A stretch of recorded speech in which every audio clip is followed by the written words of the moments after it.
Yo, Edu. I told you I'd be here, big dog. How can I help you? Rabbi, What up, pimp? How are you? can you hear me? Absolutely. Shout out to you. Yesterday I was trying to do the whole thing, but as you told me, I could not be able to, link the whole thing on my link tree. So I don't know. I just want to tell you that maybe before in the evening time today, I might be able to, get back to you. Okay, take your time. There's no rush. I'm here to help you. All right. Okay, so do you need help, Yeah. or do you just need more time? No, no, no. But I just want to ask: is it compulsory to get the whole social media accounts? Absolutely. Here's why. You want as many places as you can post for your clients as possible. You want as many places as you can post for yourself as possible. You want to rank as highly in the search engines as possible, and this gives you a lot of entries. You want to be able to open up as many communication channels for new clients as possible, and you want to make it as difficult as possible for people to be able to impersonate you. Does this make sense? Okay, thank you. You're welcome, big dog.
Is that a picture of him on your shirt? This is Darth Vader. I know it's Darth Vader. I'm making a joke about having a black tooth. It's black. Darth Vader's black. Yeah. Those of you that don't know. I am your father, and I'm leaving now.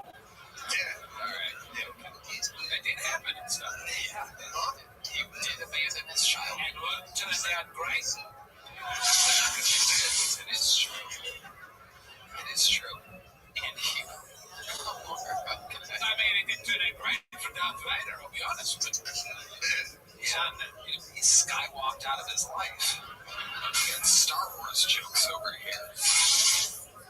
All right. Do you only hook up with black women? Are you? No, my current girlfriend's white. Oh wow. What made you make the change?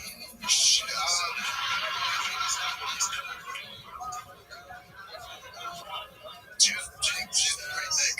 Like a little bit brown. There's some real traits to you, like thick white. I've been told that. What else? What do you think's the blackest thing about you? We know it's not your penis. Yeah, no. Probably my black scent. I've been trying to get rid of it, but it's here. You hang around a lot of black people. Yeah, a lot. Because, see, my mom, she did, like, drugs. Yeah, she did heroin when she was pregnant with me. Whoa. I got eczema now, so that's... Wow.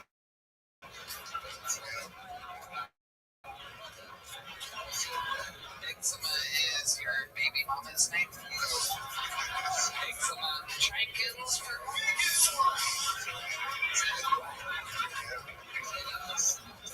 I was told this would be good for my career. Wow, this is so interesting. So your mom did heroin, so that forced you to have a lot of black friends growing up? Yeah, well, I mean, when you say it in that order, it sounds like I'm... How old are you? I am 23. 23? Yeah. My goodness, one of the oldest people to ever apply for a job at a Vans store. This is incredible. If the Vans doesn't hire you, what is your next maneuver? I was gonna full dive into comedy. That's the reason why I started producing. Is actually so I was gonna just dive full on into that. Well, you know, as much as you've hung around black people, I would recommend diving into much of it. Find yourself drowning. There might need to be a lifeguard there. Can you swim? Yeah, not well though. Right. Yeah. Okay, so you're 23. You might want to, diving all the way into comedy. So I didn't dive all the way in when I was 23, and I started at 22 like you. I was hustling for a few years there. So what's your actual next plan? If the Vans doesn't hire you, you're going to have to make some money. You have you to take care of, you have a child to take care of. Are you giving money to the baby mama? Yeah, every month I give her. I'm not on child support. That's my kid. I gotta take care of. You're damn right. Yes, that's good. But I used to detail cars. I know how to detail cars. I would go back to door trying to wash these cars. Wow. Okay, very good. Wow. All right, Asher. Anything else crazy we should know about you? You have any special skills or talents? You know how to rap at all? You a white rapper? No, I used to play basketball. I played basketball overseas in Puerto Rico. Really? Yeah. Overseas? It was like 60 pounds ago. Like, yeah. There's a sea. Like, it's American territory, but I claim it. You know what I mean?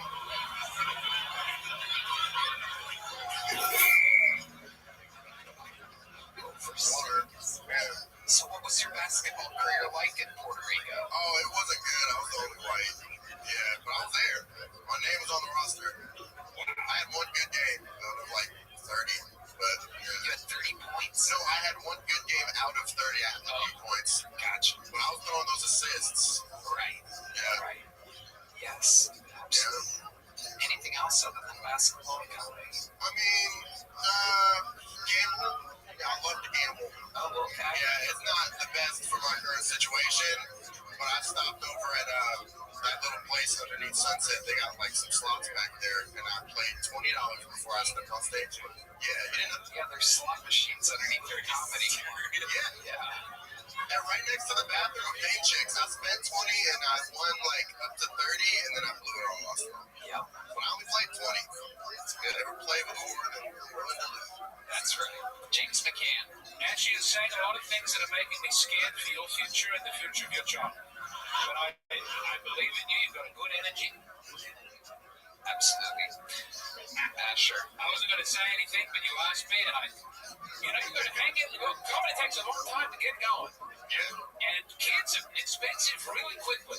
Oh, yeah, I know. What's the most expensive thing that that your kid has contributed so far, like that you had to pay for anything? It's really just the buildup of diapers and the food and everything. No one item is that expensive. What's your baby like to eat? I mean, baby food. What flavor baby? Again, I'm not that much in his life. I have no idea. You don't know what type of food he eats? No, I just give her the money and she buys it. You don't ever see the kid? All the time. I don't feed him.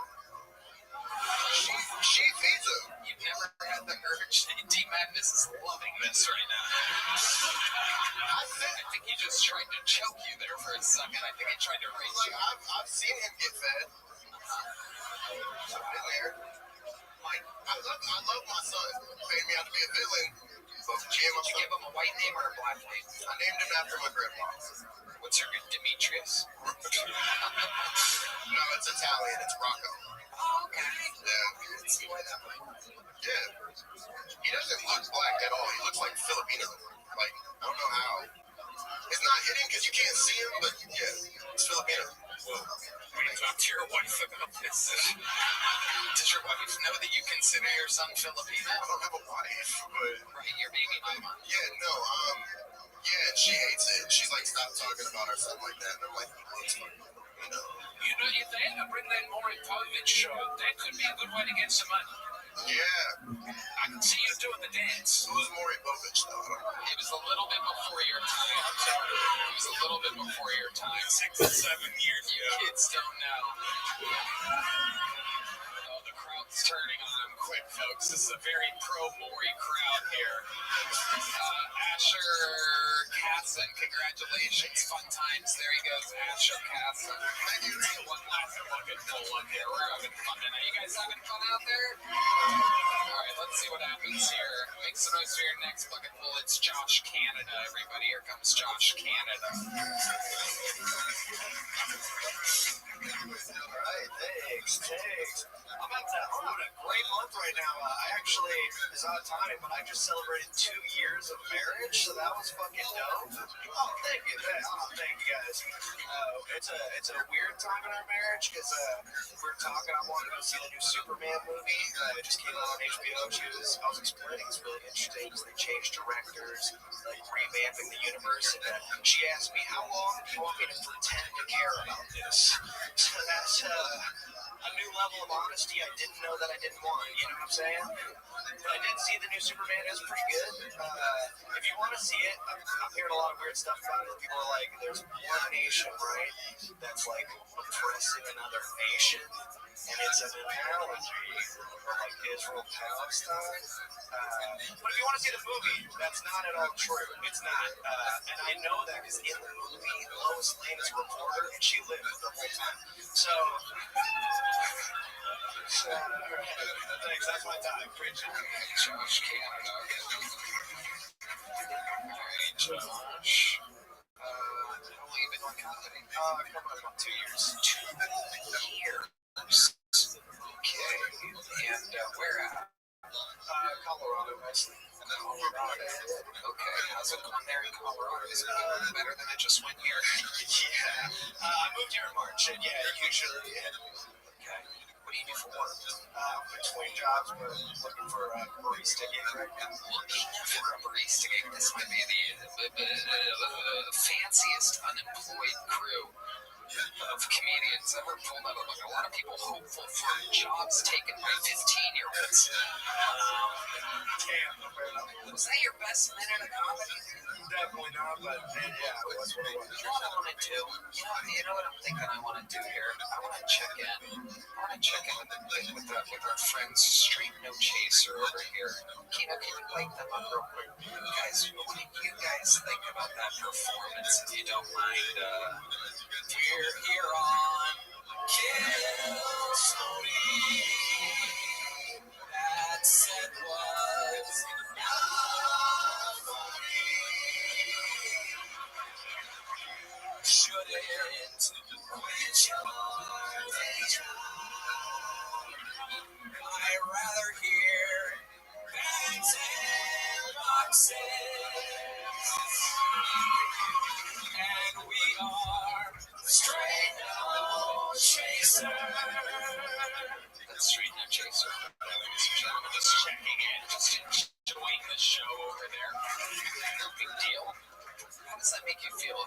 been demolished by a 9-person acapella group before? Have you ever had your soul taken with such great tone and rhythm? No, that was new. Yeah, it feels good. It's unbelievable from my angle. I gotta tell you, I think I have the best seat in the house for this. They're just loving it. Look at the smiles on these guys' faces. They all seem like the nicest guys, but they are loving just destroying you right now. Let's check in with Jim. I felt like I was a little out of character for the acapella guy. Yeah, also, he seems like a nice guy. Why didn't you do it for all those other fuckers? Well, I mean, I couldn't have him do it for the trans or the. Yeah, I missed it on Frank. You guys remember Frank? Frank was rough, but it was Frank's second time. This guy's been doing it 2 years, so it really works for you because you've really had a lot of time to practice. This means more to you than it did for Frank. Josh, let's talk about it. It means so much to Frank. Do you have any special skills or talents or anything, Josh? Like I said, I was living in Colorado, so I love to snowboard. And I got really into like pig grilling, which was a lot of fun. What is it? Like smoking meat and stuff. Yeah. Rock and roll, dude. Fuck yeah. Smoking meat. Fuck yeah, dude. Snowboarding and smoking meat, dude. Yeah, dude. Fuck yeah, dude. Want to play fucking Superman with it, dude? Alright. Okay. Josh, when you do stand-up, what else do you talk about when you're not talking about the Superman movie? It's a 60-second setup for the lowest journalist survivor thing. Fair enough. Yeah, I talk a lot. My dad's from Mexico. And, yeah, I talk a lot about dad's weddings. I don't. People tell me I like look Mexican or sound Mexican. Right. And your last name is Canada. Yeah, That's your dad's last name? It's so it's Kenyatta. It's Oh, I do see an accent mark there. I thought you drew like a funny mustache above it or something, which I guess works both ways. Yeah. It's just an head with like that weird ass sombrero. It's a good time. Kenyatta. Yeah. Wow. My God, that's a name that makes you want to close down all the borders. Yeah, no, ever since the election, I've been going by Canada, which is better for some reason. It's a good time. Amazing, Josh. Okay, so let's try this again. You've been doing it 2 years. I don't want you to, there was something, I didn't think the acapella group was going to light you up quite that hard. I feel kind of bad. Even me, a writer of like 13 Comedy Central roasts, right? I mean, I do this every week. There's something about being told, you're not funny, in which I'm like, oh God, that is as icy cold as it gets. Just 9 guys hitting different notes and making it sound beautifully perfect. So I'm going to give you one chance here to redeem yourself. 2 years in the game, I want you to do your best joke right now, like a little quick, fast little like boom. All right. Move the mic stand out of the way. Move the mic stand. All right. I think mental health is important. Just because depressed people are so annoying. It's like get over it. You know what I mean? Because and I'm not trying to make light of suicidal people either. Because that's very serious. Suicidal people, it's never what you want it to be. You know what I'm saying?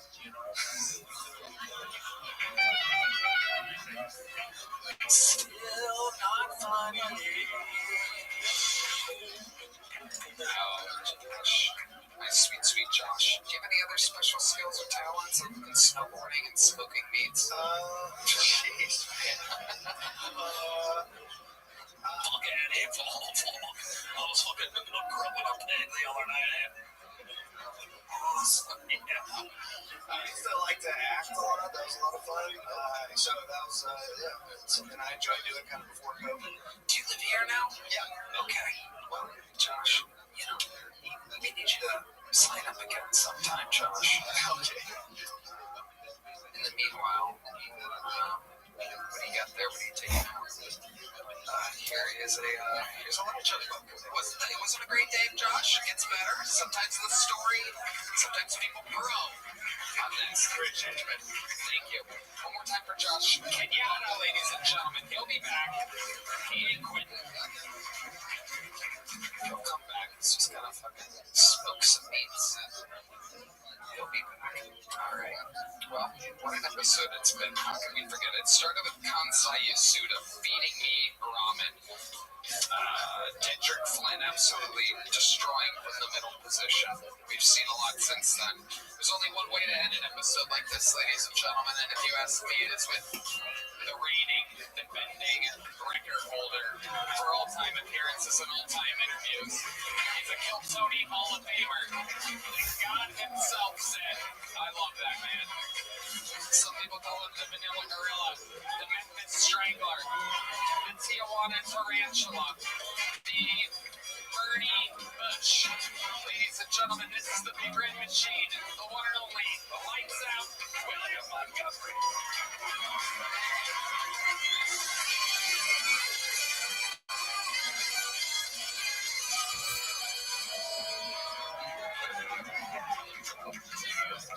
Remember when you could wish COVID on your worst enemy and it meant something? I'm Donnie, and by the way, I hope I'm pronouncing that right so I don't get jihadied after the show, was just elected mayor and conservatives are pissed. Meanwhile, my ass is handing out hitchhiking directions to the Austin homeless population. You're free! Go live in prosperity! Hey, Red Man, kiss me if I'm wrong, but if you blow bubbles, can that spread hepatitis? Tesla's shareholders approved $1 trillion pay package for Elon Musk. That lucky son Yo, of what a up, bitch is going to Brinks? be able to retire at 55. Okay, that's my time. Thank you. For Elon Musk, that lucky son of a bitch is going to be able to retire at 50.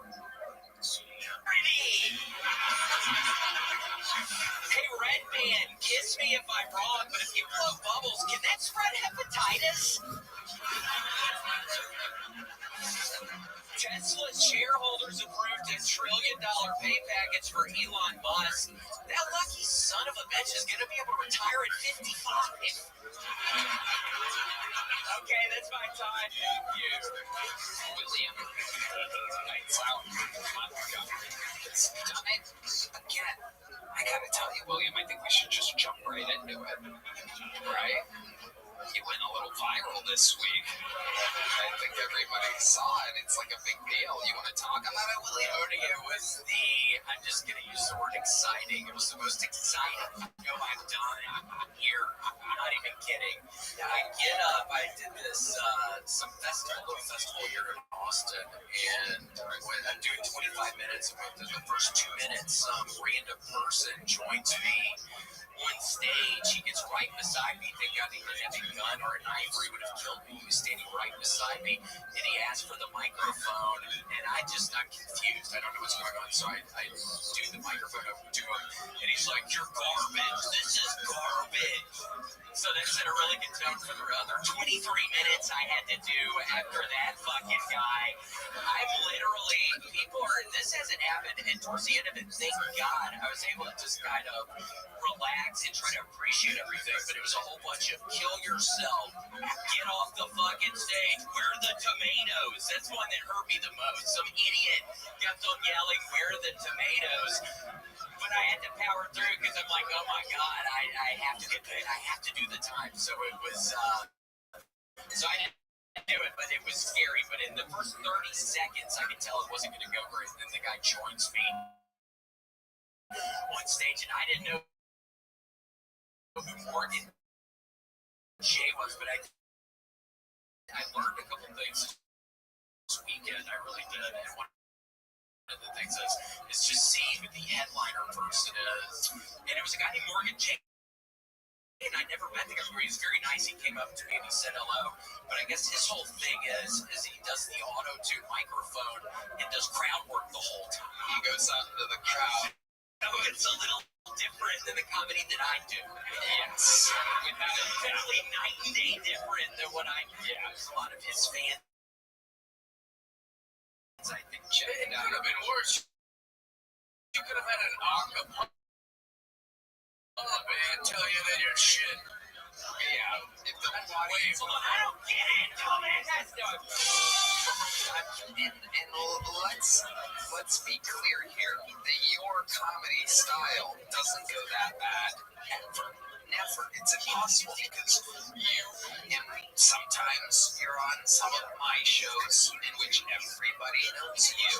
Very handsome amount of money to do a gig that you normally wouldn't do because you normally, very often, you love making vast sums of money for your art, which Saying that, I mean, but you do. I mean, this guy tickets are, yeah, like it's got the hair tone. Well, yeah, because yeah, okay.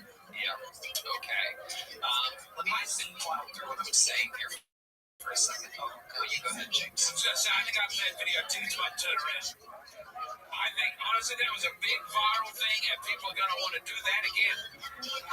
And that's quite scary, but financially, well, that's good. It's one of the funniest things I've ever seen in my life. And it's a lot without a doubt. We all love it. The Kiltony fans love it because the jokes are rock solid. Yeah, I do my Paul Walker, Paul Crasher joke, and it is an uproarious boo, just this barrage of boos. They came, so they love Paul Walker. I guess the Morgan Jake fans love Paul Walker. I had no idea. See, if I knew that, I wouldn't have done that joke. And there were other jokes, too, that I wouldn't have done. I don't know if there's any way to say this without being slightly political, right? But guys like that literally kind of like sing about that very Indian guys. No, I'm kidding. I mean, the guy, it's funny. Dude, there's Kiltony fans, right? Oh my gosh, you see, I was watching his videos, and at first I was confused because it was like, oh my gosh, what's going on? Where's the joke? But then I'm watching it, like, oh, this is funny. Right. It was funny. Yes. It was. There's one thing where it's the older guy sitting next to a young kid. He's like, how do you know this good? And that made me laugh because it's like, and then the guy's like, oh, it's my cousin. And it's like, oh my gosh, and it's auto-tune. It's like, it's not your cousin. That's your And like, so that fan base that this guy has built is, let's just say, very, very clean, right? Very clean. Not anything of any, like, it's woke church shit, pretty much. I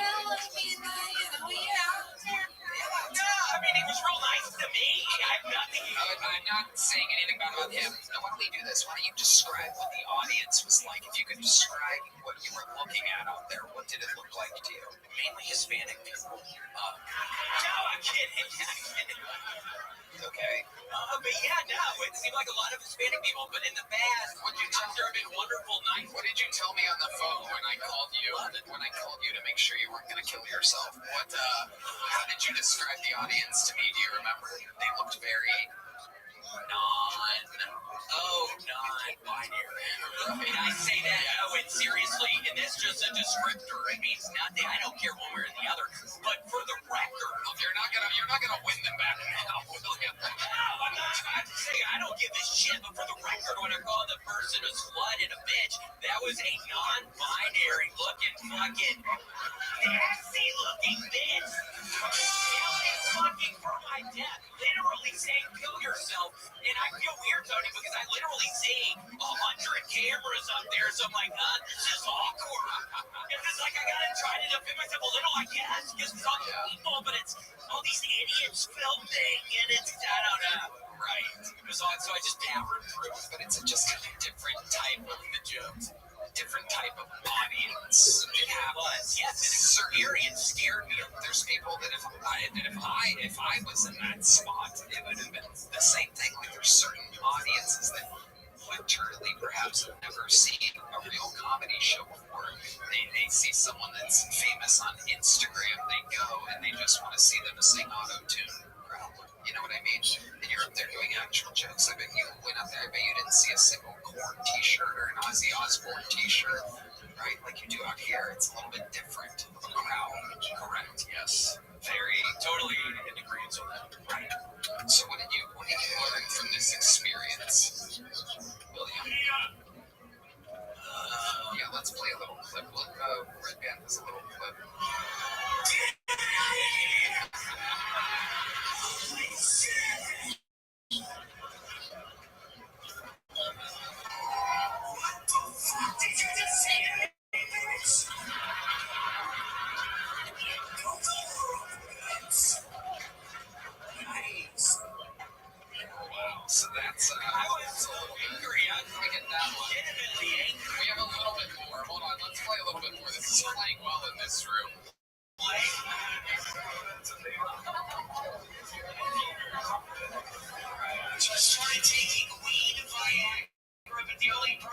is whenever I smoke it, my eyes get hard.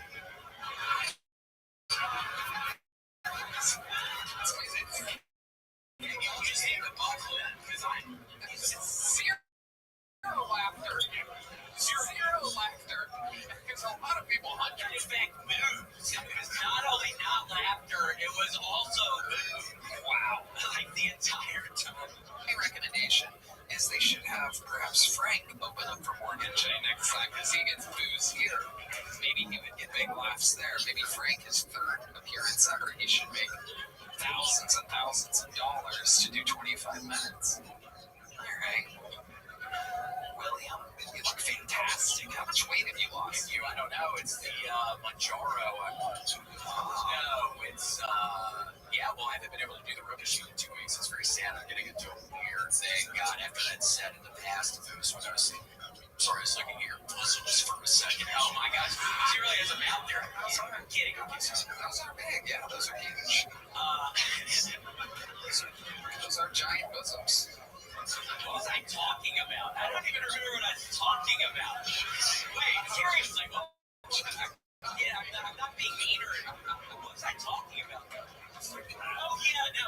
After the set, normally if it was when I was drinking and doing cocaine, I would have got all fucked up and I just ate a large Papa John's stuffed crust pizza. So I'm doing better. Wow. What did you have on your Papa John's large stuff? Just a little sausage. What else? What else was on the pizza? It was just awesome. Oh, well, you did it again, William Montgomery. You might get booze and sign-ons other places, but here he is beloved. Guys,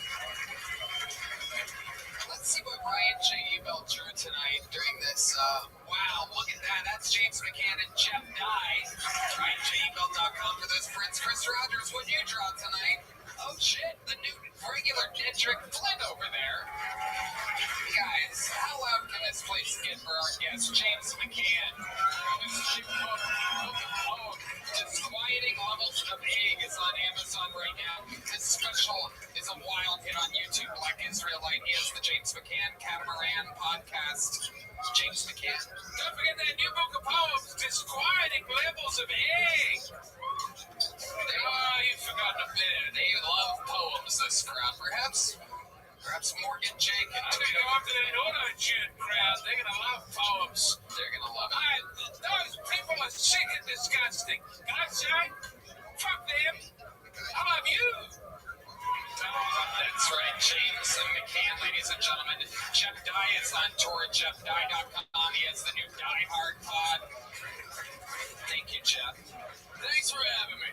How about one more time for Straighten Up Chaser over there? Their free show performance was unbelievable. Yo, what's good, Rothschild? How you living, big man? How you doing, bro? I'm well. How are you? Man, I'm just chilling, bro. All right, well, enjoy yourself, big man. So how many tacos? Like, do you like tacos? God, what are you talking about? Do you like tacos, Rothschild? Dude, I don't even know what you're talking about. I'm watching a show, my man. You're watching a show, but we can't talk about tacos. Sure. It's really amazing. I mean, if You don't like tacos? I don't know what you're talking about. Do you like spaghetti bolognese? How about one more time for the best Sam Band and all the God, I'm watching a show. All right, Is Brandon okay, man? Good night, everybody.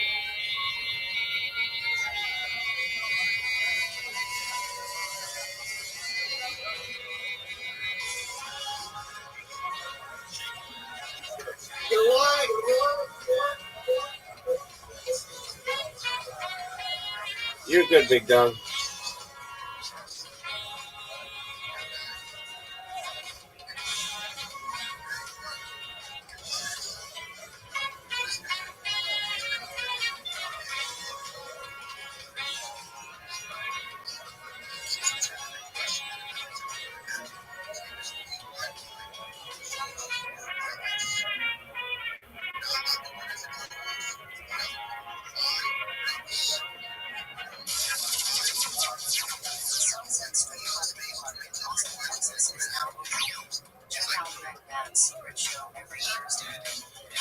Text ROTHSCHILD for tickets.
What up, Zoo?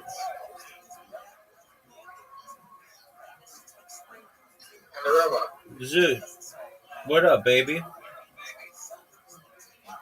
So I was reading about mind uploading technology, Yes, sir. and they're saying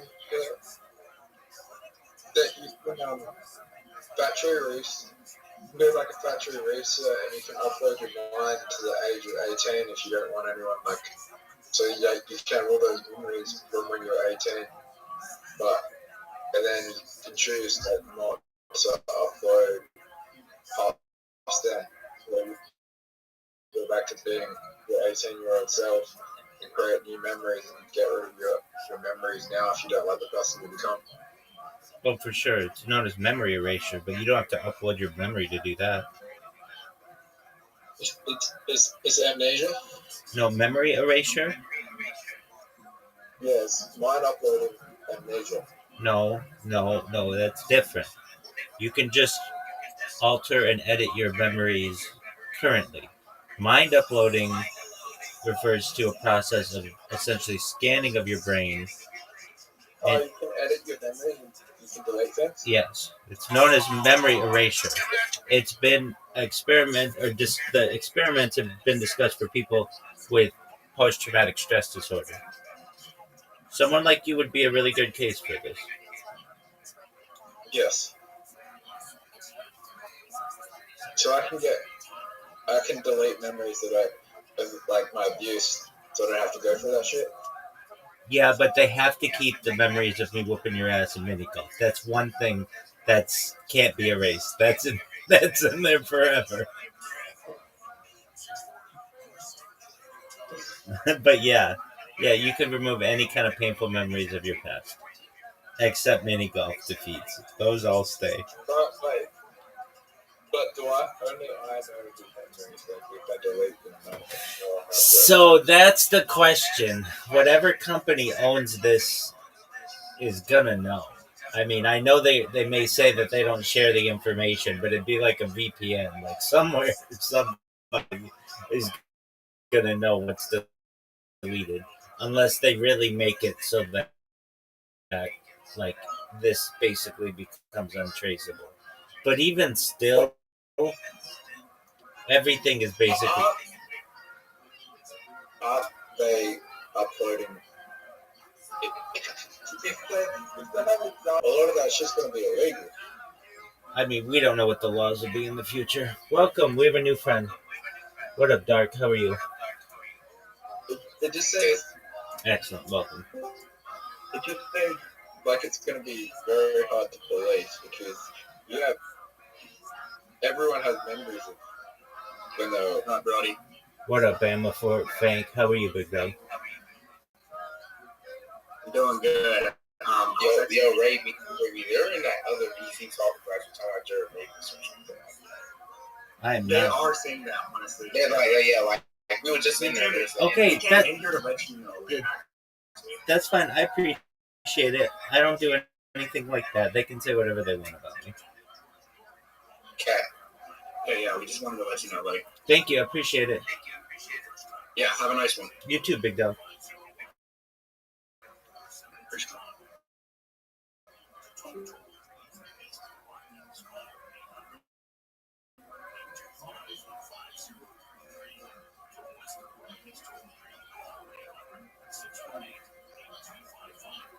Can't rip the willing.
24th.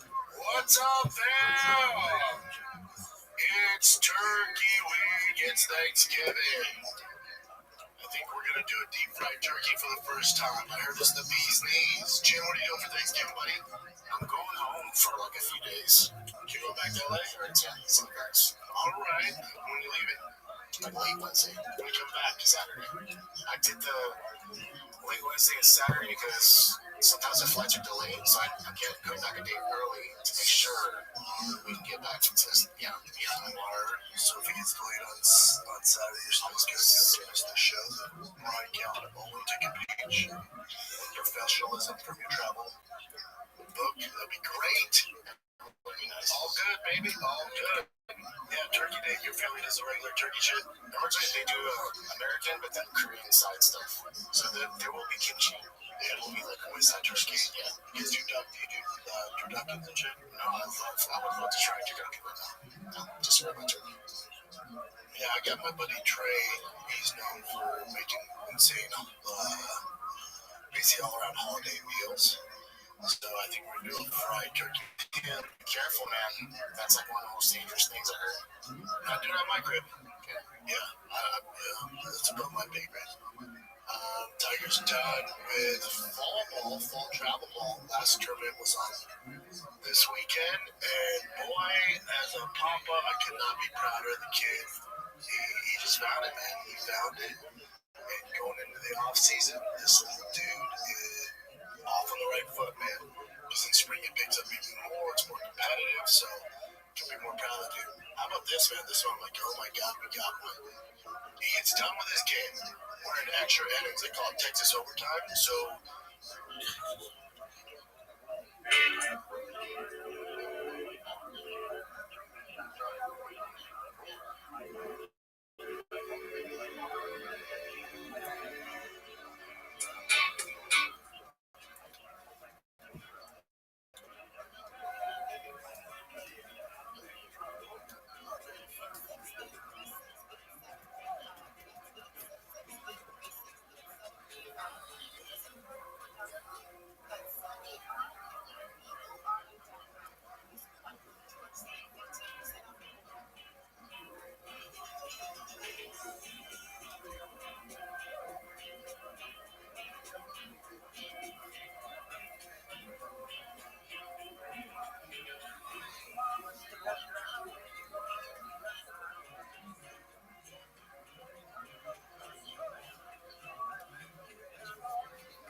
It's athleticism.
Oh, fuck.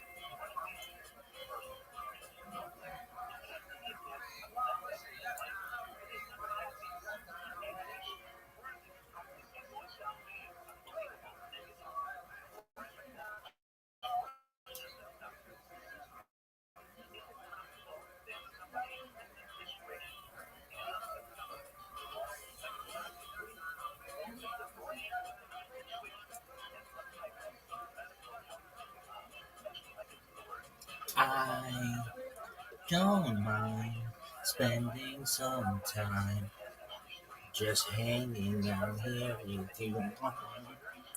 Don't mind getting guys that treat me like you do. Those are the girls will make me feel alive.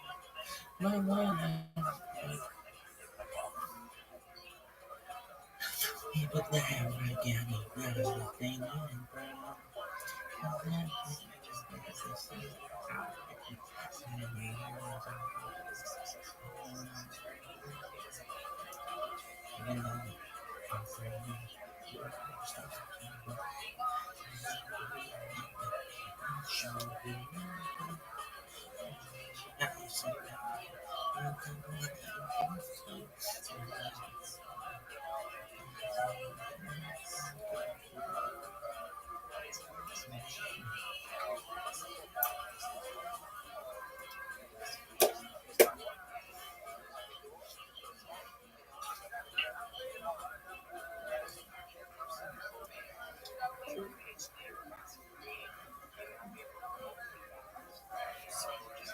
That was sick.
You see him doing, uprooting mountains and grinding them one against the other. So it sounds like Rish Lakish was just as great as Rabbi Meir, and yet Rish Lakish was so deferential. First of all, like Hakin Kamar, what's so beautiful Hakin Kamar? See how much Rabbi Meir and Rish Lakish loved each other. So the Gemara say is this idea that they were incredibly respectful to one another. Kiha, the Yosef Rabbi, the Ka'amar Asr V'Hachmenes Atzoris. Rabbi came along. Different story. Rabbi came along and Rabbi said, you are not permitted to insulate something called. We actually had this in our local Shabbos Chavira a couple of weeks back. The halacha is there's an Isra on Shabbos called Hatmah. You're not allowed to insulate something. Now Rabbi came along and said, not to insulate something, not only to not insulate something to preserve warmth on Shabbos, you also can't insulate something to preserve cold on Shabbos. What are we concerned about? We're concerned cold. We come to insulate something hot as well. So the Gemara says, Amar lefana Rabbi Shmuel Yossi Abba. So Amar lefana Rabbi Shmuel, Amar lefana Rabbi Shmuel Rabbi Yossi. Rabbi Shmuel Yossi came. He said, Abba, he says, Abba, my father, Rabbi Yossi, permitted one to insulate something cold.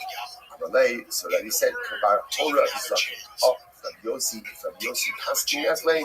The elder has paskin, nothing more to talk about. You're allowed to do it. So this was what he said. See how much the Rabbanim of Eretz Yisrael loved each other.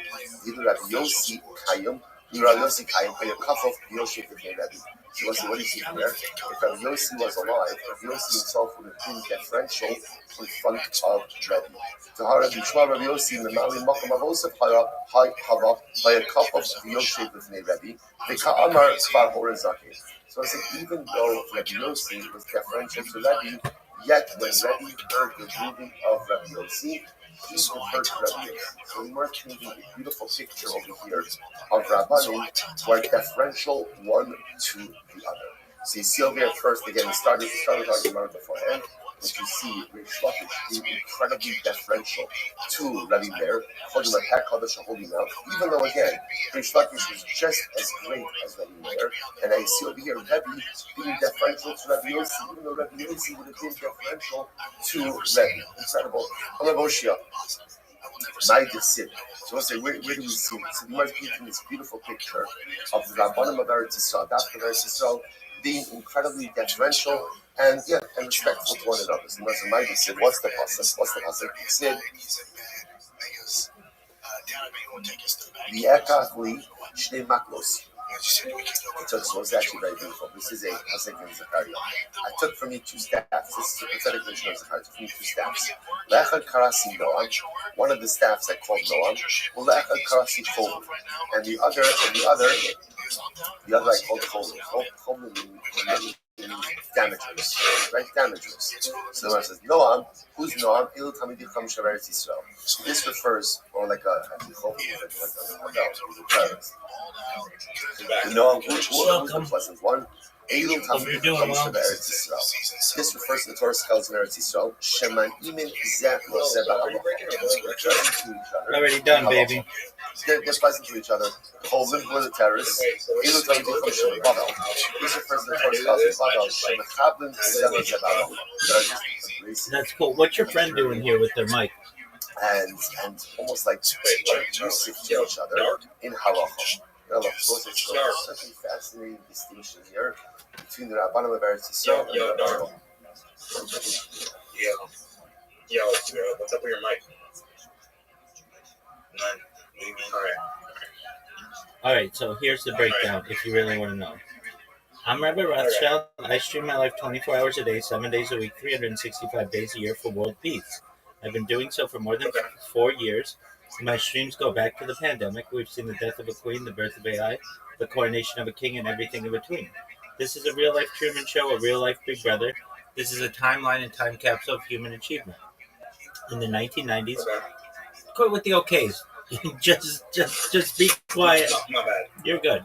In the 1990s, Bill Gates coined the phrase "content is king," and I'm making it true today. I'm king of the internet. This is the biggest event in global history, and here's why. In 2018, The Economist magazine stated that data had overtaken petroleum as Earth's #1 resource, and I have more data archived on the internet than any person ever, which is making me a very influential person. I'm going viral when I do. I want to make you, your friends, your family, all financially independent if you're not already. I want to ensure you have generational wealth if you don't already, and I want you to be able to start charities and philanthropic organizations of your own. I'm unlike any influencer you're ever going to meet. I'm not live on one YouTube stream nor 2 YouTube streams. I'm live on more than 20 simultaneous YouTube streams, 24 hours a day. You can watch my life in 360 degrees. I even have a ceiling camera. You should know that I additionally stream my life to end world hunger through the use of technology such as agricultural drones, floating greenhouses, saltwater greenhouses, hydroponics, vertical farming, cloud seeding. I stream my life to help end world peace, world thirst. Pardon me. Dog. Yeah, Dark. Mute your mic. If you're not talking, mute your mic because it's garbage. I love you, Dark, but mute your mic, my man. Thank you. I stream my life for world peace. I'm sponsored by a cryptocurrency that's worth about $100 million. One of the things that we do is we build wells and water towers in developing nations such as Nigeria for the benefit of the less fortunate. Additionally, I'm an advocate for the Life Shop program and most importantly, desalination technology, where we pump Earth's seawater onto the land and make it drinkable. So that's a little bit about what I do. If you want to know more, go to the About section of this Discord and you can read all about me. Appreciate it, man. You're welcome, my man. Thank you for being so polite. Yeah, of course. You got a dad who's just as crazy. That's fucking right, buddy. So I'm excited, man. I'm excited. I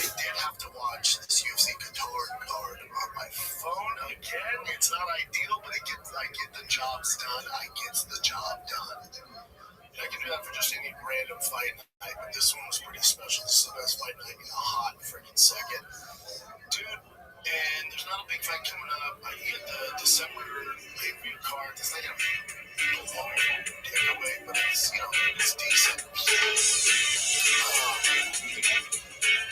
a lot of drama going on with the Real Housewives of the MMA right now, especially Real Housewives of the UFC. We'll get to that. This Qatar card, Qatar, how the fuck you say it? It was a great card. Marco, she looked unbelievable. That guy's a freak. Can we talk about freaking, where's the Joe Pyramid's brother? Oh yeah, that guy. He's bigger freak than Ilya. He's fucking jacked for 135. That dude is big. Look at what he's saying, how tough a opponent. That dude is gonna be a love. That dude, oh my god. For bantamweight, that dude is gonna be freaking drunk. Those brothers, man. That Alexander, he's just fucking has it, dude. That kid's gonna be a problem. Roach, you look great. Paulo Acosta.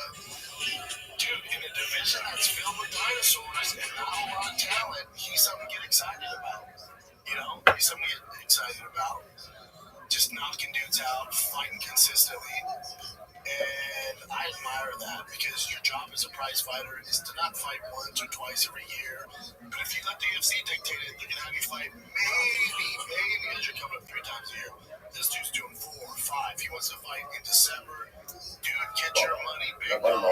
He has that right hand. He just has it. He just has it now. As he gets up in the rankings, he's going after his blade. That'd be a good test for him. His grappling again, beating each other. But intellectually beating each other. ויורה אליי, וזה אליי, אילה שני ספיני הגיצר העומדים, ושניים זייסים עלות גיצר. So we'll say, what is this prophetic vision? So again, it's also so again, it says, these are the sons of the olive oil, referring to olive oil. That refers to Eila Tamid Chamshar Yisrael, Shinoch and Zela Zevala, Hashem and dynasty. Right? So the olive oil is a reference ultimately again to the Rabbanim of Eretz Yisrael. What's the olive oil? Olive oil is smooth olive oil. It could be sweet. These refer to the Rabbanim of Eretz Yisrael. Ultimately, again, who are kind to one another in halacha. So the word says, but the Shnayim says the 2 olive trees, Elu Tamid Chamshar Babel, Shemerurin Zela Zeva Halacha, Kizayis. The olive tree, the olive leaves, on the other hand, is bitter. So that refers to the root, that refers ultimately again to the abundance of Babel, who are bitter to one another. The Essa Inai, so it's fascinating, this distinction between the Rabbanim of Eretz Yisrael and the Rabbanim ultimately again of Babel. So I'll just point out that we do not have time for it today. We don't have time for it today. There happens to be a beautiful piece by the Shem Shmuel, the second shot of that. And the second shot of that is that why this distinction between the Rabbanim of Eretz Yisrael and the Rabbanim of Babel. So the second shot says it's very simple. It's the power of Eretz Yisrael. The power of Eretz Yisrael. That there's something about being in the land that has a greater influence and implication of what the UFC is going to do. Like mentally changes through and what's medical sense. Any person who has ever been there to step foot on the holy soil of Eretz Yisrael knows this. The moment that you come in, it's something that changes inside. It's something that fundamentally snaps in a good way. Inside, if you come into the airport, and you see that like Mashiach is over there, like when you see it, and there's something that fundamentally changes. I do it. It's not like I'm running more phone, like a fantastic. But what fundamentally changes yourself, that's the concept of the Eretz Yisrael has a, you wouldn't know it, right? This is coming from the driving or from the personal interaction. Eretz Yisrael has a soothing effect on the neshama. It does. That's why a person feels.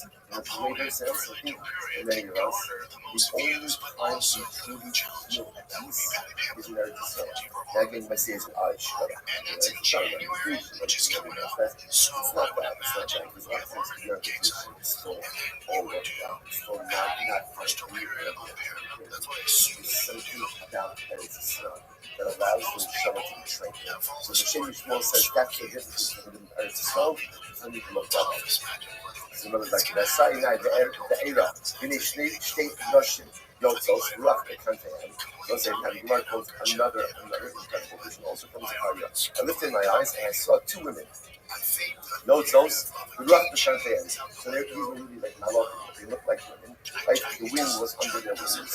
Ulahina knafayim, the country ha'chasim, the wings like the sea bird. Vatisana ha'ifah, Bena shamayim and the haaretz. They lifted the ifah. So again, actually, for example, Ifa is the Sahara between the heaven and the earth. But Omer Alamalach Hador Rabbi Anahima, Holy Ghost, Hasa Ifa. I said to the Malach, where are they taking the Ifa? Yomer Eli, Livnos La Bayis Be'eretz Shina. Going to go the whole with Eretz Shina. So listen, just to understand the vision, Zechariah is seeing two angels, they look like women, they have wings like the Hasi the bird. They're lifting up, they're taking the Ifa. That says Ifa is the Sahara. Where are they putting the Ifa? In Eretz Shina. What is it talking about? Zu Chanufa Vegasus. These two angels refer to Chanufa, so we'll say Chanufa is like false flattery, and Vegasus is arrogance. Sheyardu Baba, and both of these traits came down to Baba. The Gemara says, Vegasus Baba, this is said to be that arrogance came to Baba. Varamar Asaras Kadin Yasis Rabu Baba. 10 Kadin of arrogance came down to the world. Tishat Nakla Eva. 9 of them came down to Persia. 9 of them came down to Persia. The Afas Kala Ola. And one was dispersed amongst the rest of the world. So what's this teaching of the arrogance came to Persia, not the Baba? Came the Baba Nakas, who's trying to reach his time of the world. Came down to Baba. From Baba spread out to the neighboring areas. Like an Amiksid, Livnos Labayis Be'eretz Shina Shnani. Okay, so there's Vamar Mar. So it's actually just there's so much to say about this prophetic vision. This is prophetic vision of two malachim, or these two women, these two angelic figures representing flattery and arrogance. They have wings, right? They have wings. Because flattery and arrogance ultimately, again, completely ego.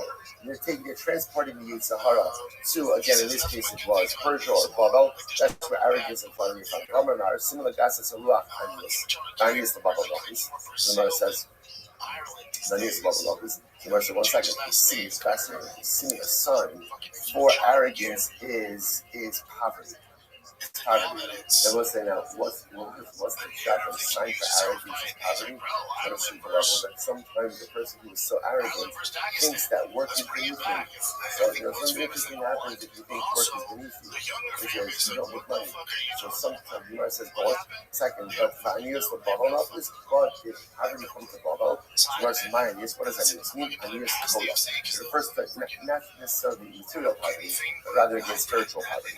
They said, Achos Lanu Kitana Ushadayin Zero.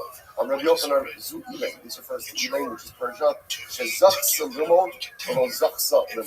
So even the time of Persia was the first, there was much Torah that was learned there, but ultimately, again, they did not have the ability to convey Torah at all.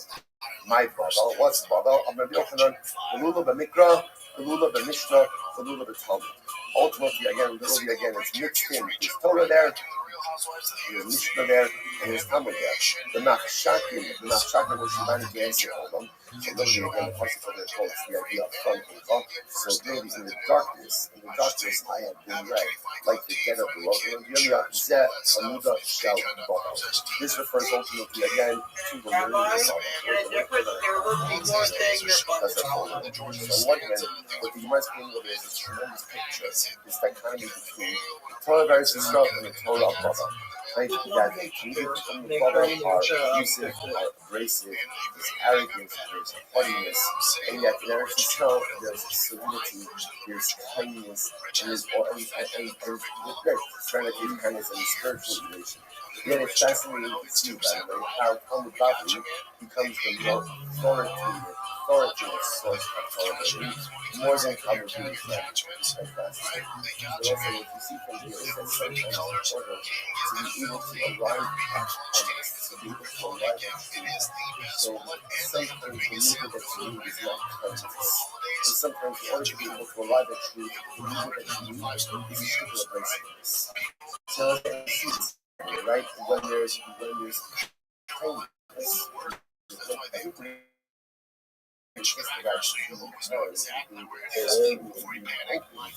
Yo, what up? The issue is you can't find tennis because everything is tennis. What'd you say? It's on YouTube.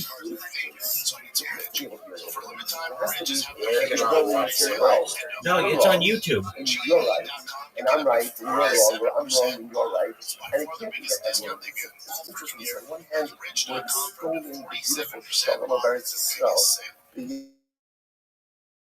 yet again, it's not that serenity that allows us to arrive at the truest form of Torah. Truest form of Torah requires MS, and MS sometimes requires a little bit, not a lot, but a little bit of a graciousness to be able to kind of sit through all the stuff that's not MS in order to be able to get the true MS. Incredible. All right, so much more to say on this. We have to provide conditional. Amalot. He's actually quoted this Gemara on the battlefield, on the yesterday's stuff. Amalot. Neman alai Abba, Neman alai Abicha. Let's see, Reuven and Shimon have a big photo together, right? And Reuven says, you know what, I'm willing to accept my father or your father as a judge. Both really think to do this. Or Neman alai Shlosh Roi Bakar. Or I'm willing to accept the basin of Rabbi Meir over Yachal Latzabot. The Meir says that even after they need to this, they'll come say, no, any Yachal Latzabot. Come say, no, once you commit to the process, that's it. What you were named Reuven was liable to Shimon in a Shua based. V'amarlo, Darli, the Chayi Rashecha. Let's say, so nobody remember again, if you're hired for a Shua, the way you take a Shua and basin is in front of a Torah, holding on to a Sefer Torah. And let's say again, Reuven was hired to Shimon in Shua. Shimon says, you know what? Just come over to my house, swear to me in my house. And outside of basin Shua, which is much less severe. So again, Rabbi Meir only Yochalatzma, right? Rabbi Meir says that Shimon should retract. Shimon can say, no reason I want you to swear to me in basin. Come and say, no, once you commit to a process, you know Yochalatzma. You cannot go ahead and, okay, says the I'm not being very good enough, very good enough. So it's going to cover Alei B'Chad. So what's the case here? What's the case here? The case is, I'm willing to accept your father or my father as a judge. And both parties agree that that's fine, even though obviously a relative would normally be hustled. So now Rabbi says in Rav Nachman, when is this? When they're accepting the father as one of the tribunal of three. They're accepting him as part of the basin. So ultimately, again, what is the machlokas? So the machlokas ultimately, again, is in a case of what we call machalok. What's machalok? If you look at Rashi says, Reuven's coming to Shimon, and Reuven says to Shimon, you know, if I go ahead and I lose the case, I'm hereby most of the property that is in your possession. So since Shimon already has the item in his possession, so therefore it's almost as if they're both instead of being seen as a machalok. So they are on the mitzvah, so it's the claimer, the same to the claimant. Neman alai Abba or Avita in Yizakuka Yein Machalok. If I win the din, ultimately again, I'm most of that which is in your possession. Chasam coming in that case, the Rabbanan say that the litigants cannot retract, the litigant can't retract.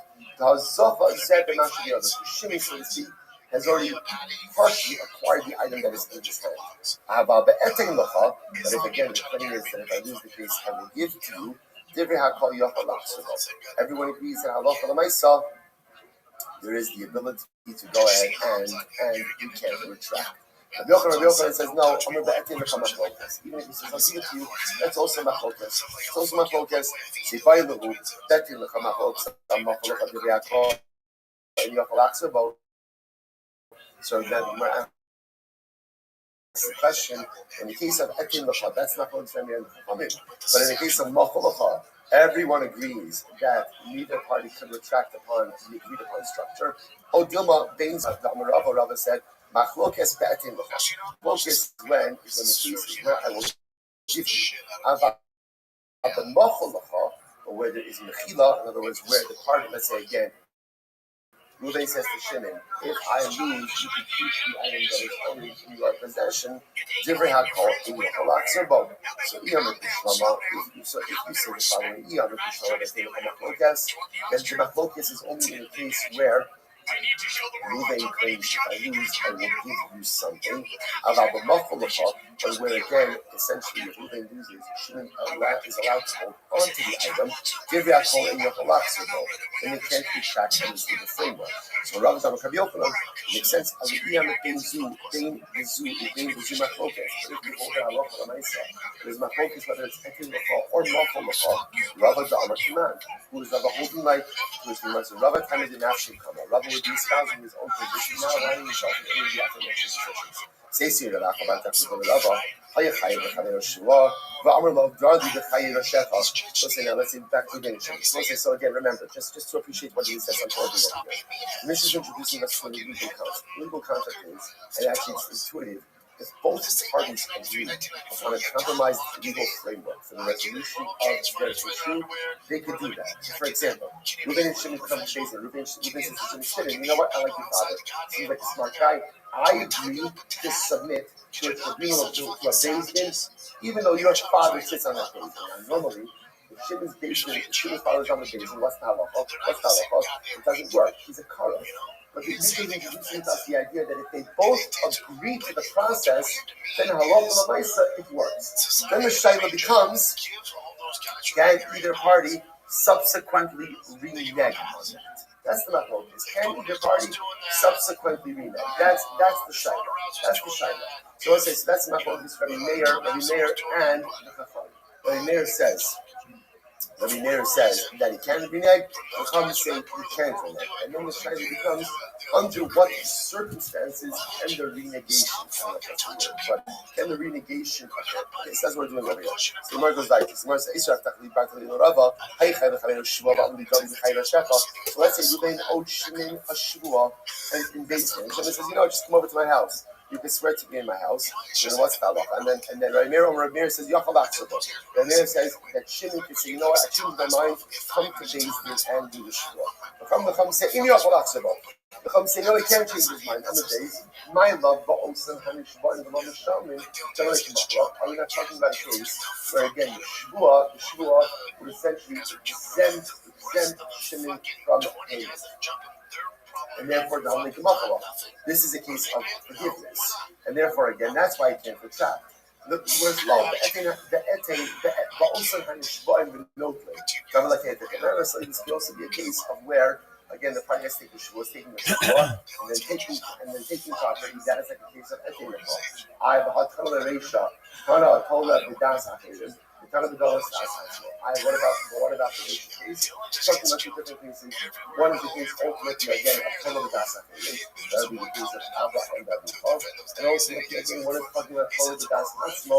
That's the halacha l'maisa again.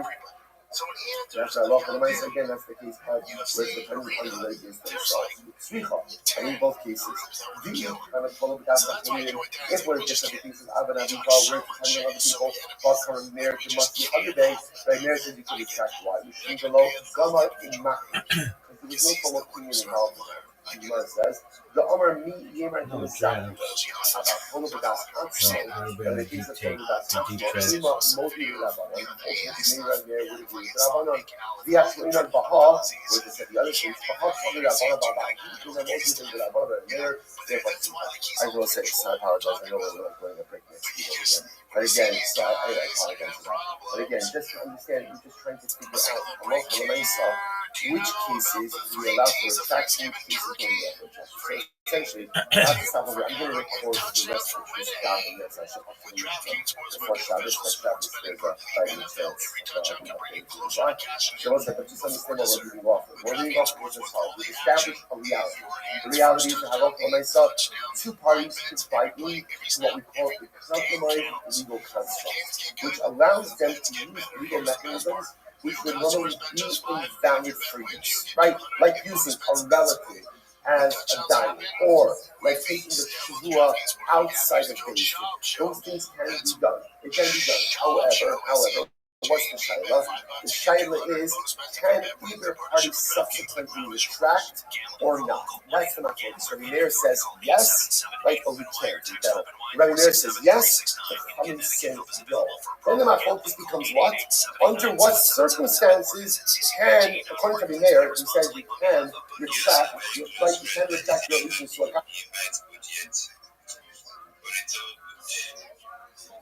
It's all good. I can see is what some of you guys names are very difficult to pronounce. Is it falsified?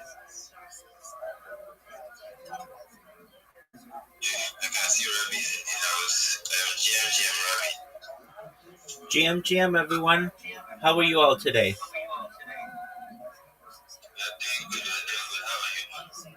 Every day's a holiday, every meal's a feast, Savior. How was your weekend, my friend? I had a nice weekend. I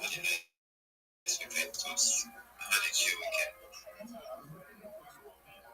That's excellent to hear. Did you do anything fun? Did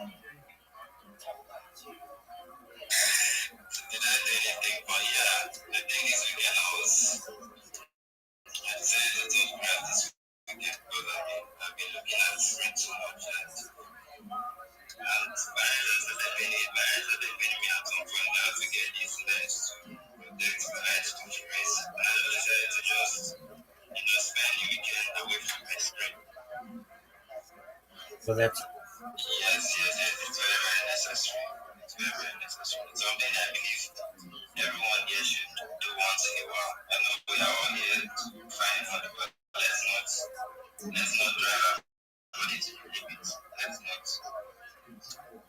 because this thing is health is wealth. If you're not in the right state of life, if your body is not perfectly in good condition, you will not be able to make as much money as you would like to make. So yeah, I just decided to just take a bit of rest. absolutely. That's good. Xavier, do you mind if I drop some alpha on the room? No, I don't mind. Excellent. All right, everyone. If you're a Web3 marketer, if you are a reply guy, if you're a shiller, if you're a raider, if you're a moderator, a community manager, or any similar position, and you want to be more successful, listen up because I have some alpha that I think you should know. You all should have a link tree. If you don't have a link tree, you should. A link tree is a place, one website that has all of your social media on it. What this is going to do for you, it's like a modern day business card. It is essentially a one unified place for people to be able to see all of your different social media.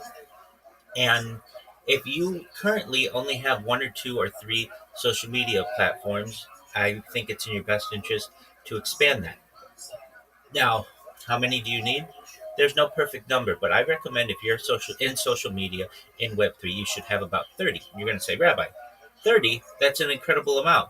But when I tell you what they are, you guys probably have most of them already. So I'm just going to review them, and then it's really about you getting the links together, and I'm going to explain why. You want more places for you to be able to provide places for you to be able to promote yourself, also your clients. Also, you want to be able to have more places for you to be able to get business from clients. You also want to dominate the search engines, and each one of these social media platforms is essentially going to help you dominate the individual search engines. Additionally, it's going to make it more difficult for people to be able to impersonate you.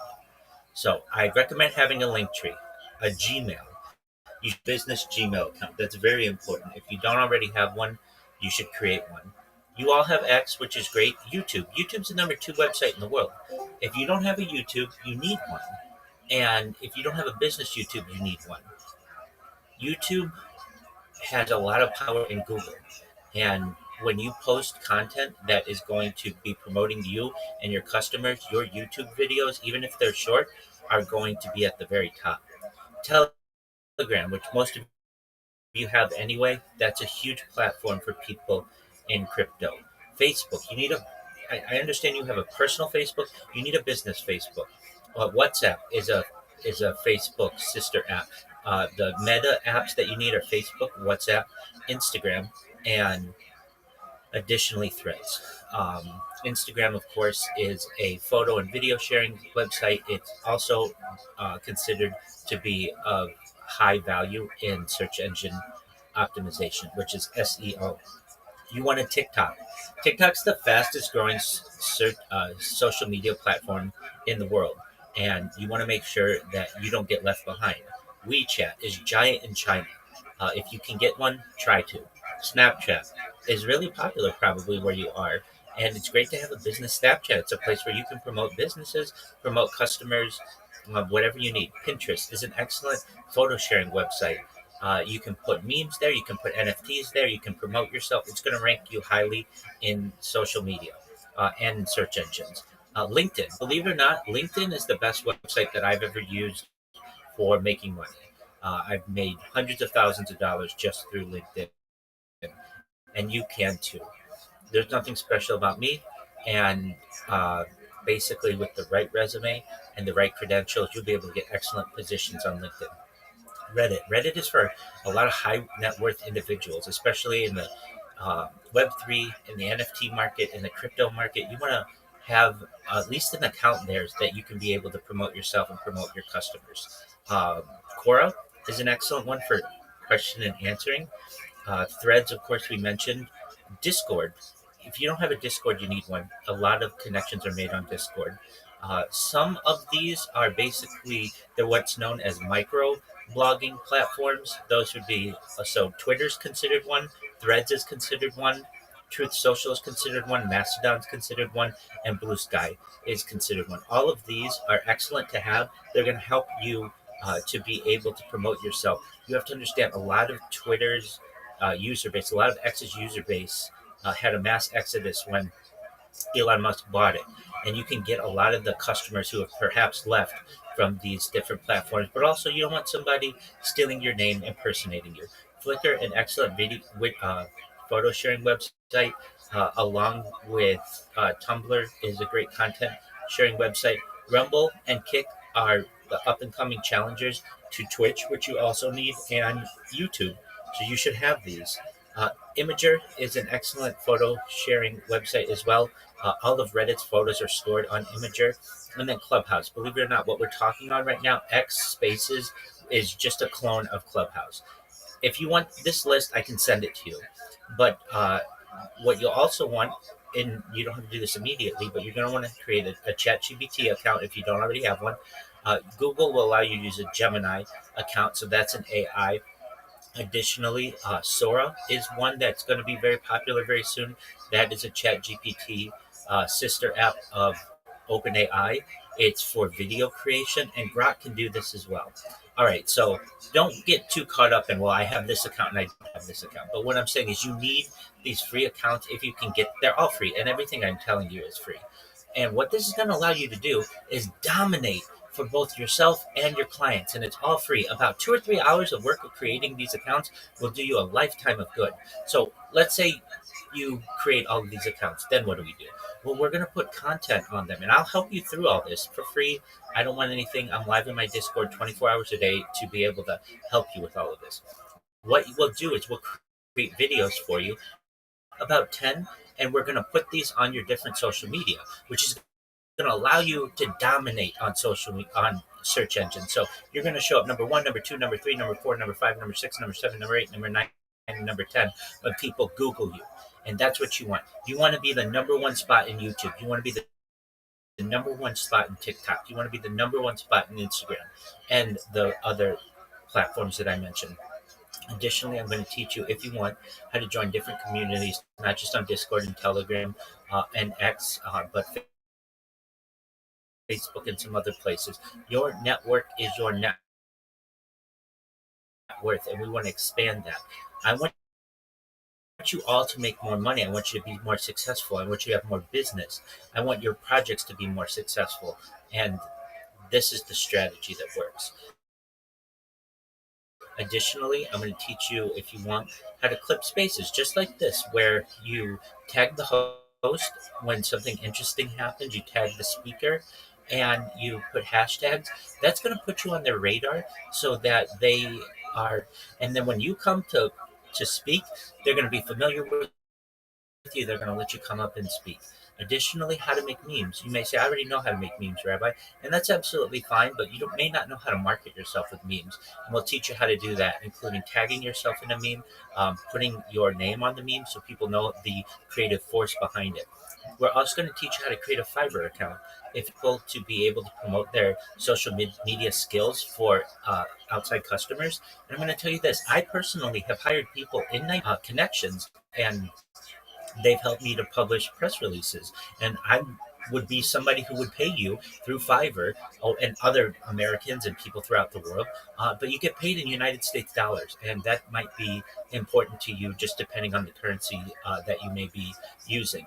And then what we're going to do, if you want, we're going to show you some basic uh, Twitter space etiquette, including thanking the host, not just verbally when you're done, but also tagging them in the purple pill and just saying, at Xavier, thank you so much for letting me share. I really appreciate it. That goes a long way, and that is going to stay in the host's mind. They're going to let you back up next time you want to speak. You want to develop these relationships with these hosts and these co-hosts. They're the key to allowing you to be able to share your skills with people. And then the key part of all of this, even more than the social media, is your pitch. We're going to get you a 30-second pitch, a 60-second pitch, and a 3-minute pitch so that you can go into a space and not necessarily say GM to the host, GM to the co-host, GM to the speakers, GM to the audience. I don't really know what to say, but I need a job. Give me a job. Send me a job. That's cool. At least you're trying. But I want you to be able to go into a space and say, GM to everyone, I want you to know that my name is XYZ, and I am one of the best social media marketers in Web3, and here's why.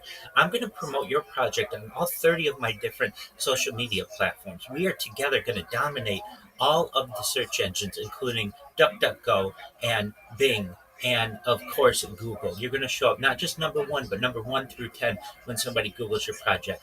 On my 30 social media platforms, that using my 30 social media platforms, we're going to make sure that you get 30 times more DMs, 30 times more people buying your coin, 30 times more people buying your NFT, 30 times more impressions on your profile, 30 times more people interested in your project. When you partner with me, this isn't just a partnership for one project. This is a lifetime business relationship that we're going to have, because you're going to keep coming back to me, because you're going to recognize that my skills are superior than any of the competition. I'm not just going to be someone who's around for a short while. We're going to work together for as long as you need to make you as successful as you can be. My DMs are open. Please feel free to reach out to me. That's what you want to be able to say. That's how you want to be able to market yourself. So if you guys are interested in any of that, you can send me a DM. I can send you the introductory message that I say to everybody. I don't charge for this, and I will coach you through all of this. But also, I'll put in the purple pill momentarily and maybe post the jumbotron, the 30 or so social media platforms that I think you should have. And if you want to know, like, a huge key to success, especially in marketing yourself, is ensuring that you can make guarantees as best as possible to your client base and be able to deliver on them. And one of them that on which you're going to be able to deliver most likely is raising their search engine rank, and that's going to be really important. So with that, I will not take up any more of your time, but I do appreciate the opportunity to share. Alright, alright, I appreciate you coming up to speak to. There's just a question I have for you, because you seem to have a lot of data and a lot of knowledge, which apps do you use for video creation? Like, I saw one of those apps, I cannot remember, but I know the app is owned by Google, but it's just that it's not free. Like, you guys into Oh yeah, absolutely. Grok lets you do that, and it lets you do it for free. So what you do is you download the app on either the App Store if you have an iOS device. I don't know, Frog is still enabling in this part of the creation. Grok has an excellent video creation tool. The one that's really popular in the United States is, is Sora. I would recommend Sora. That's ChatGPT's um, video creation tool, but it's only available in certain areas of the world. It hasn't gone global yet. You can get it if you want. I've helped people in Africa get it, but you have to do some finicky stuff and change your VPN and change your App Store or Google Play Store, basically your location. If you want help doing that, I can help you do that. But Sora is an excellent one. But Grok has a great video creation tool as well. If you don't know how to do it, you need to download the separate Grok app. And instead of using the Ask feature, they have what's called the Imagine feature. You put a prompt in there, and in a few moments, you'll have an excellent video.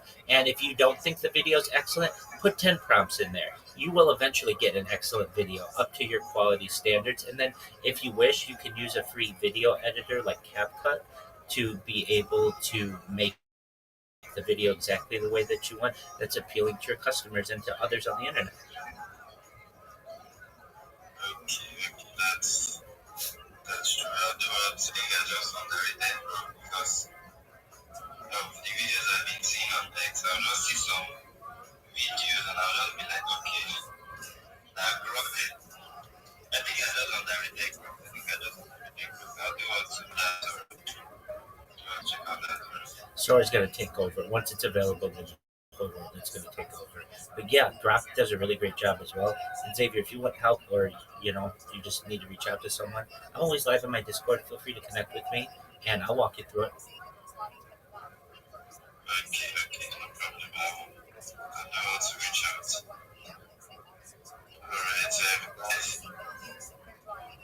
Alright, And I did have the chance to put that list of social media. If anybody's interested, that I think you should have in the jumbotron. If anybody has any questions, feel free to reach out to me. Send me a DM.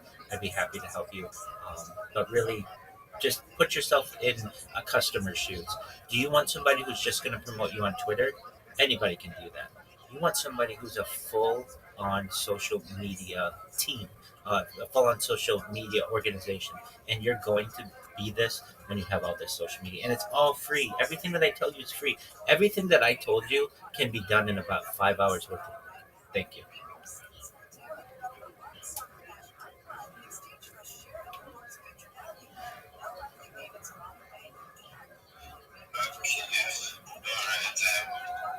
guys do want to reach out to Rabbi if you have any issue, maybe any hands on the things he was talking about. Rabbi is very, very active and he will reply you immediately. I can see EK in the house. This is Sheila now for money. Our three shield and you out of followers are now for money. So if you're here, make sure you follow the posts and the people in the speaker section and the listener section. So if you follow us, we'll follow you back. And you can also want to come up and show yourself. Let's know more about you, what you do. Yes, okay, Rabbi, your hand is up. Absolutely, Xavier. You're going to have my shill memorized by the time I go viral. I'd like to show myself. Is that okay? Excellent. I'm Rabbi Rothschild. If you don't know who I am, you will. I stream my life 24 hours a day, 7 days a week, 365 days a year for world peace.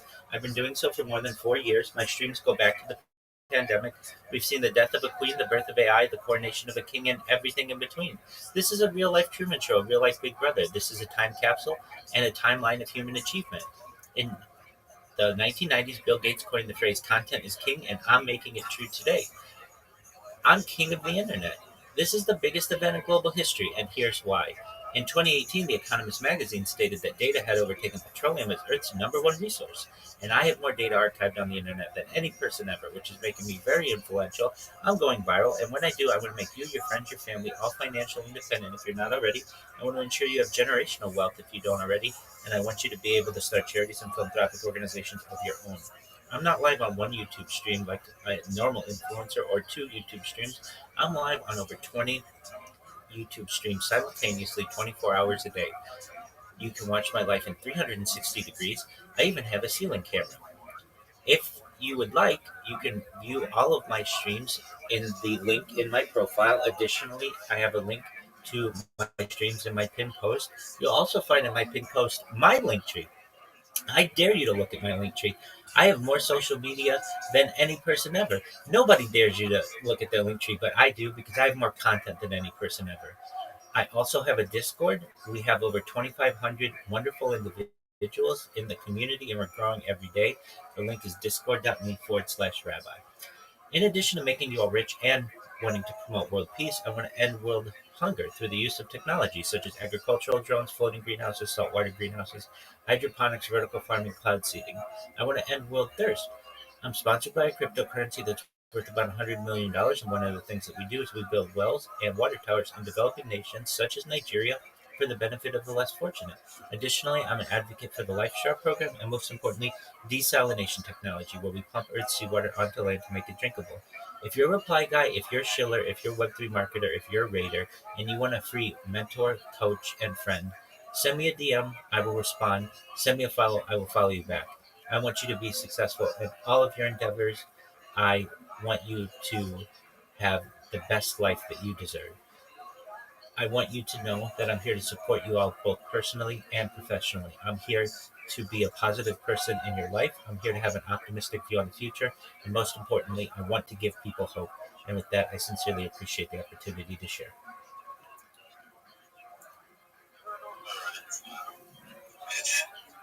You guys, you can do well to reach out to Rabbi. Rabbi is very foolish. He will help you.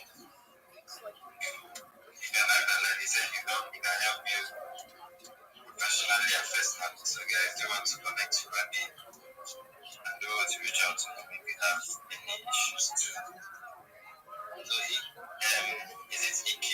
You can do what to request for the mic and speak and just show yourself. Let's know more about it because it's actually the first time I'm seeing you on this space.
boy shit, but it's good. We got crypto involved. She's it. With that being said, we're gonna pick one person for the next second, and I'm gonna have to go with Scorpio. It's the first person I see. Yo, Scorpio wants to come up here and borrow some use of $20. Congrats, brother. With that being said, we are going to continue to continue. We're going to continue to grow and grow. Don't have what is good.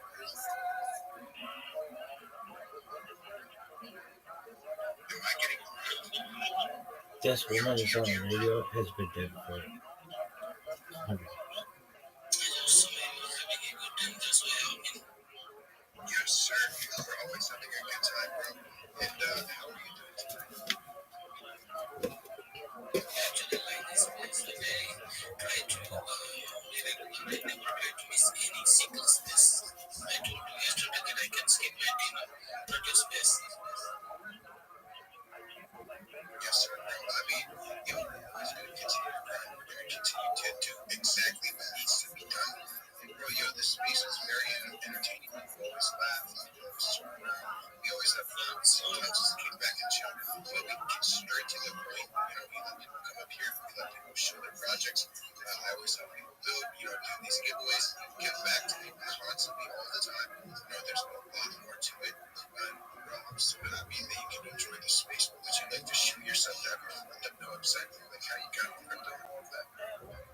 Yeah, I try to be regular, and in the past I have joined several spaces where I like use based on motion because I never skip that one. Yes, sir. Is there any job opportunity you're talking about? Since I need to know about some job opportunities. Yes, sir. So if you look at my profile, of course, you can pop in the course rate. I'm sure you're not blind. But this is we're in the big steps. We're looking for a lot of guys, traders, liquidity managers, outreach managers, and so on and so forth. There's so many things just trying to do this way. Put in an application and either me or one of the big steps or someone in our team will get back to you instantly, put you in an interview, and go on from there. Yeah, exactly 100%. I appreciate you so much, and we're going to continue to go. We're going to continue to move on. If you guys want to become Giga Chats, make sure you're executing us together to continuing to connect, continuing to grow with everyone here in this space. Yo, Dave, what is good, bro? David, Dave, what is good, bro? Hey, man, I am Jacob. My name is David. Yo, I'm Kimberly. All right. Yo, with that being said, we're going to move on to the next person. Mateo, what is good, bro?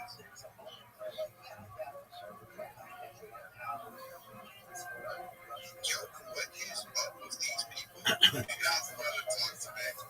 Yo, GAQ, what is good, bro? GM Jacob, game vibes. GM, bro. Space. So today's fun.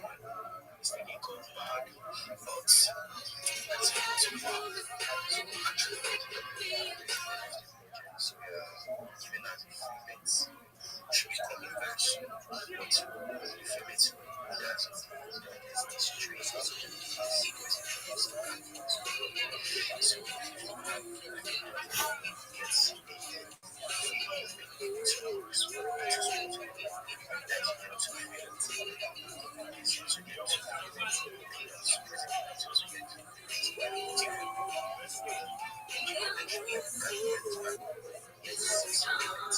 so that's all it was. Thank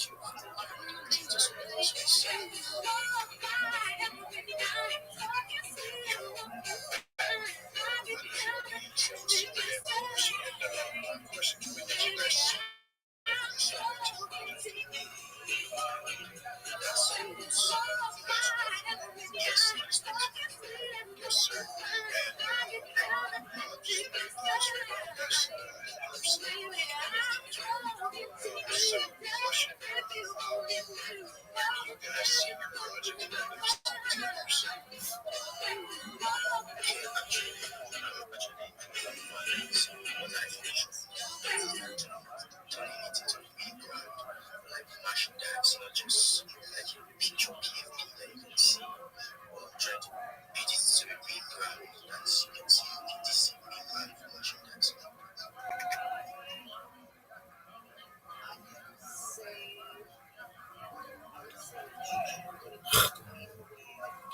Yes,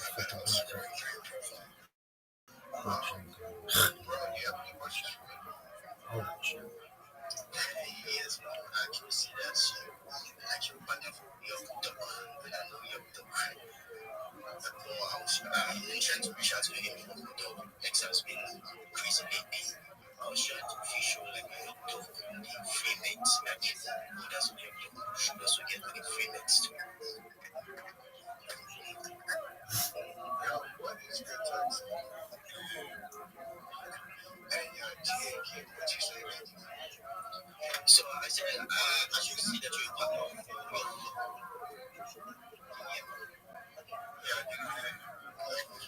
so I was trying to like visually free mates like that's get like a free mate from the collection. So that's what I'm saying. Yeah, I am. I gotta keep track. You see that, like, he is a young man. What's up? He ain't up against me, and I'm yucky. What you want to know? He said, I have a question for you. no problem. Yeah, I have a question. Okay, that's Go ahead. Are we doing it ready? he's ready. Okay, I'm ready. I need some little bit of time to think about it first, my man. Hey, during Baby, can you check your messages just real quick? But yo, JQ, I think Texas needs 1 second to process what you just said. But it's okay, bro. We all need to sit to process it just real quick. But bro, man, I just want to you. I really do like your NFTs. Honestly, they're amazing. Everyone, go give them a follow. I hope you have a wonderful day. And bro, we do these spaces every single day, so I hope you come back tomorrow. And bro, yeah, everyone go give them a follow right now to their GAQ fellas. Each GAQ fellas, Ruby. And then these are actually where Ruby, the one in the bag, is making really solid. It's really reminds me of. Anyways, do you think that you would say that you want to sit on its NFT or no? I want its NFT to sit on me for sure. Yeah, something like that. Bro, that's just kind of crazy. Bro, Jacob, I think the people forgot that I was literally going to be giving away money to somebody who likes and retweets that fucking tweet that all of us did on the Jumbo Time, bro. Go and show some love to Jacob's brand new tweet. Show some love to my channel. I'm going to go ahead and pick our giveaway winner once my post is done for a whole hour, which is 25 minutes away. So go fucking crazy. On Facebook, did you enter our giveaway where you walk the fuck in? Are you going crazy, bro? If you have not already, retweet Jacob's face right now, because if not, I'm going to come for you. Bless you on your mouth, especially Jacob, and you're not going to like it, so let's not get something crazy. Jacob, I'm going to toss the mic back to you. Yes, sir, bro. You did not miss out on this. And literally, if you do not fucking listen, if you do not go online, if you do not at least let them know, then I do not know what you're doing. You're just jerking off that one. And you guys are just not following me. Use 10 likes. I'm waiting for 200 likes. Guys, go let that fucking noise right now. Yes, no, there's no money in it. You do not just win that money because you did not go and find that's your fault. You did not listen. Resort in Kansas has to approve when your tax may apply in Illinois. 21 and over age and eligibility varies by jurisdiction. Void in Ontario. Restrictions apply. Must win to receive bonus bets which expire in 7 days. Minimum odds required. For additional terms and responsible gaming resources, see dkng.co/audio. Limited time offer. There's no error. Membership is free on Pluto TV. Go on the run with Jack Reacher. Every suspect was being saved. Wallace Spikes and Charlie's Angels. Launch into sci-fi adventure with the fifth element and run through the mayhem in Tropic Thunder. What's going on here? To the thrills, all for free. Pluto TV. Stream now. Pay never. Let's go back to the stupid choice. What's up? Give us date on Joe. Oh, the MMA everybody messed up. Oh, this is our third episode. Here's a very much. You gotta play for the fans. I've seen it 1,000 times before. Going to come out of retirement. I'm saying no to Jones. What's the I haven't done this. Yeah, give me Francis. Yeah, I said I have. Please hold. I don't understand the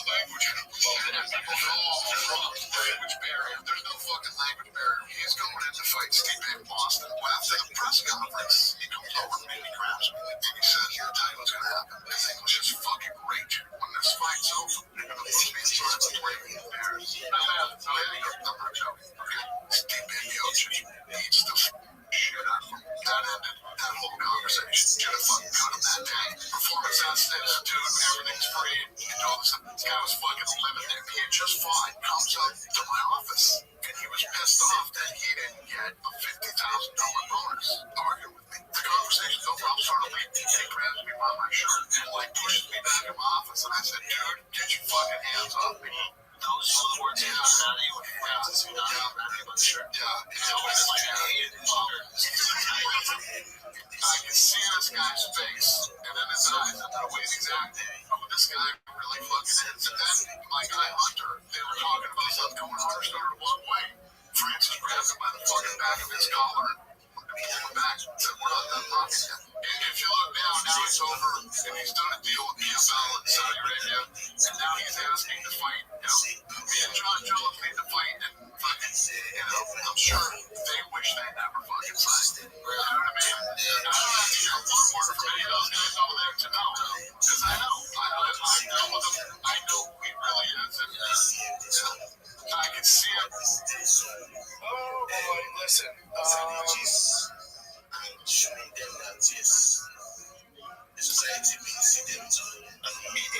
They're gonna call him Francis got a bad guy. It's a spade on a spade, right? So I don't think Dana's a bad guy. I don't think Francis is a bad guy. I've heard rumblings of Francis having some bullying tactics around the UFC and stuff like that. I've never heard that.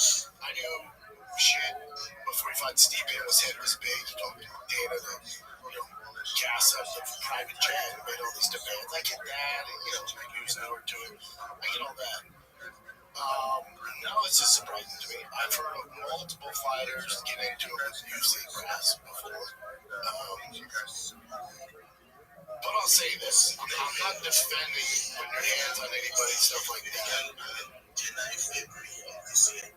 But what I will say is, over the entire course of the UFC, as long as it's been around, from matchmakers, Joe Silva, not Big Major, I've never dealt with him, he's a great dude, but with Joe Silva, old school guy, Joe Silva's on the road, the brass, the original dudes.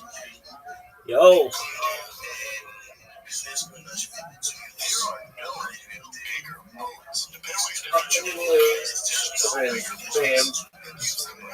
Yo, how are you, Frosty?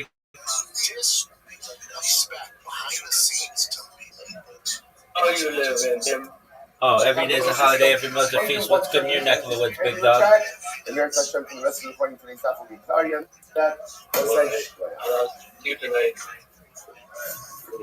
Have you been on any Twitter Spaces recently, my man?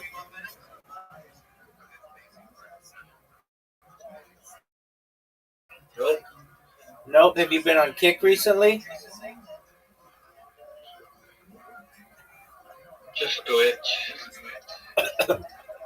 You think I should start streaming next Yes, year? absolutely. Online too?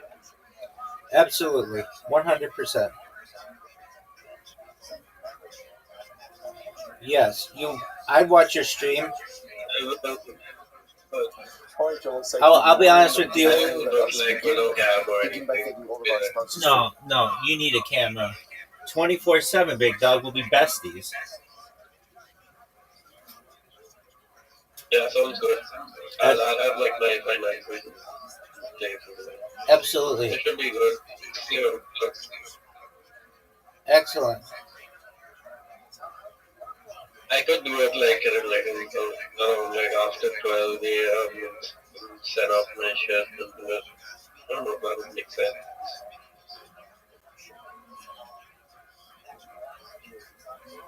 Well, very well. What's new in your life, big man? What's big in your life? I'm gonna Japan in December. You're gonna get what in December?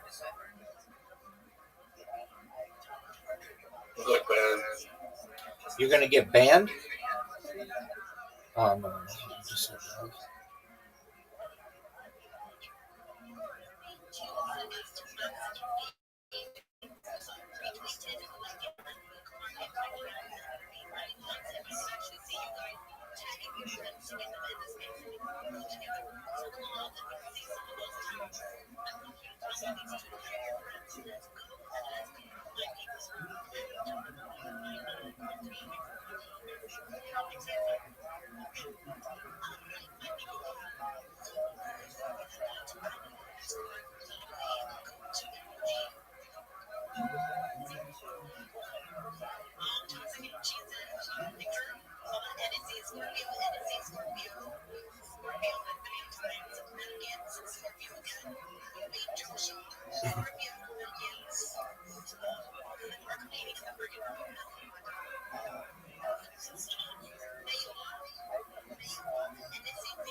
Yo, what up, Frosty?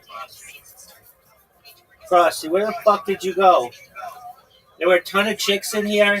They were all like, "Oh, Rabbi, Frosty's so hot. We want to talk with him." And I was like, "Well, I don't know where he went." And then all of a sudden, they left. So I don't know what you want me to do about it, dog. Yeah. They So, said that. Rabbi, I'm going to Japan in December, is what I was saying. What'd you say, big man? I'm going to Japan in December. I know you are. You're gonna go stay at your sister's hotel, and you're gonna have a really good time. You have to, like, walk the bitches out or something. Yeah, dog. They'll have to. Walk bitches out. You'll need one of those take a number systems.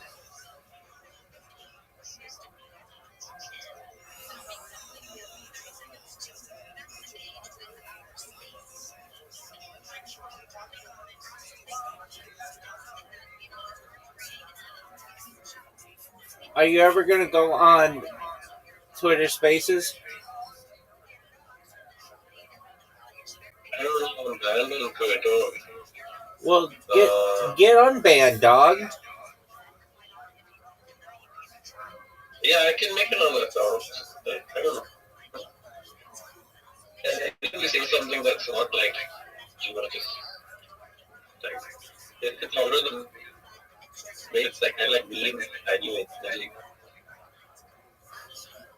All right, big dog. I'm not thinking about, meme of Elon Musk. I think they got 3 banned, and that's why they banned me. It was, it's something about Elon Musk being like Hitler or something like that. It was a really good meme. Dog, everybody. It's sort of media based meme. And they banned me for it. Instantly.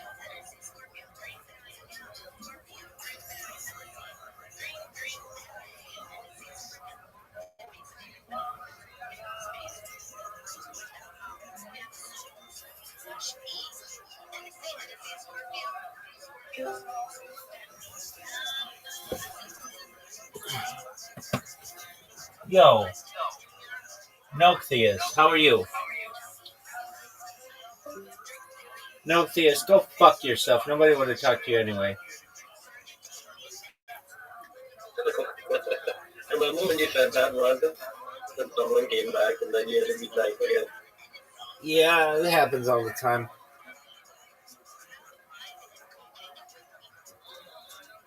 What you be up to? I'm in a Twitter space, waiting for them to call on me. I've been playing this game called Potion Cuff. Is it I can obviously stream it because it's kind of low spec. I should stream okay. I don't know, this laptop doesn't handle anything like that. But it's alright. I can probably stream it. It's very cool. You just you go up some plants and crystals in your garden, and then you mash them after a bit, water, and then you them in a folder, and then you put your potion around and make new recipes. Then you sell the potions you make to customers. It's all like, you remember Tapas, and all those like kind of those games where you just make stuff and then you sell it. Like those old flash games where you could make like pizzas and some something like that, but it's a little more complex.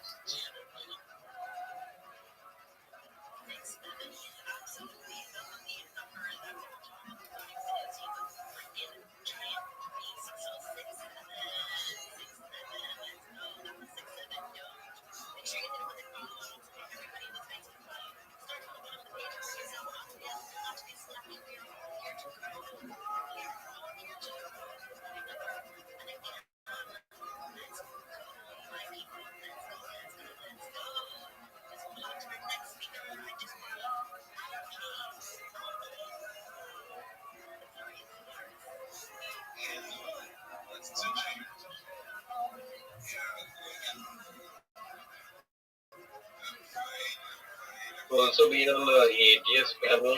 And you should check out their videos on breakfast on Mega Bloodbaths on YouTube. I was gonna Take his ask. name.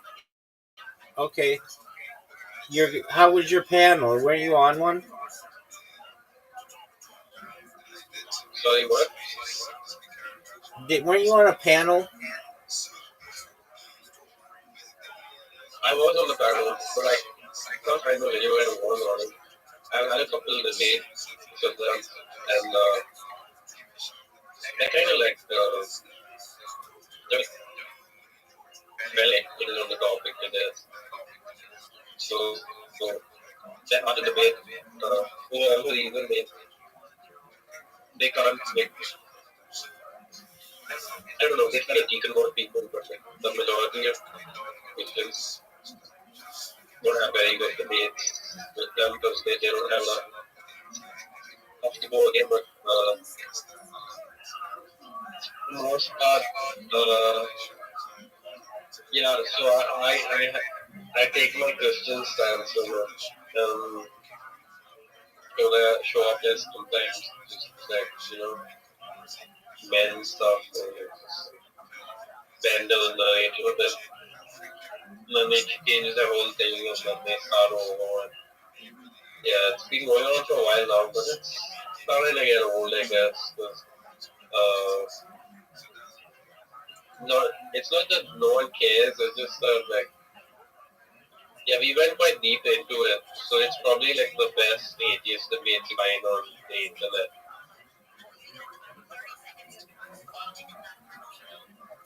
Tight, dog. So a lot of people, they, yeah, I don't know, like, I believe in the existence of God from an agnostic perspective. It's just like, but at the same time, like, if you have a lot of atheists that end up becoming agnostic to anything, they can't not prove the existence of God. So that's the kind of thing that can happen. So they call this thing the new atheism. It's almost like some sort of deism of some sort. I couldn't hear One of what those, you're breaking up, big dog. What'd you say?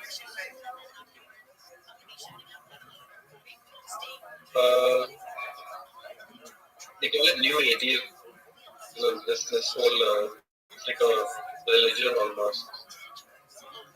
But each of them, like atheists, they all have their different roles and they have different systems and stuff, of stuff by which they converse about what they believe, even and have debates with people. So if you go in there and then you like, so you don't know too much about it, you're gonna get flamed on. But it's not an app rich Discord like atheist. It's kind of it's so they can be formal and they can have like 3 years of thousands. So people, I just go get that book. What?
No.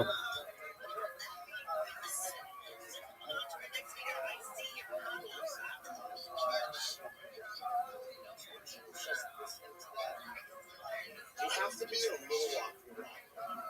You got to think a little bit different than the rest of the people playing rec sport, the travel ball. You got to be willing to do things that they've done in order to even give yourself a shot. I was a little bit crazy, and I don't know if my kiddos, right? They're grown up different than I am. But this one, I'm like, oh, we got it. So I tell Tiger,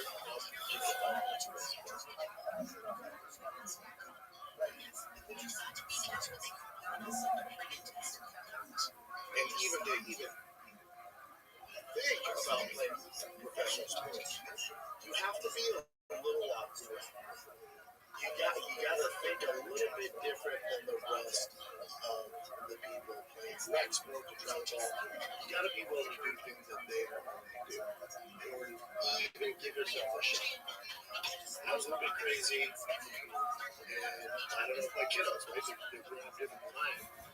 This one, oh, we got it. So I tell Tiger,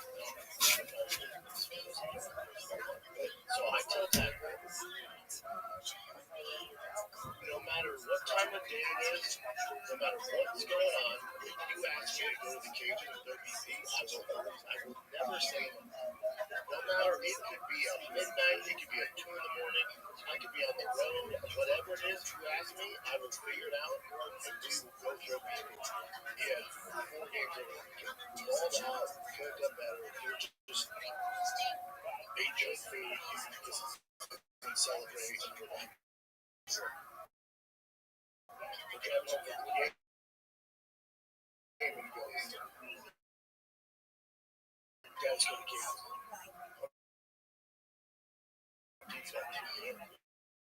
Yeah, this game's good. Yeah, that's fun. It's 6 o'clock at night, 2 hours.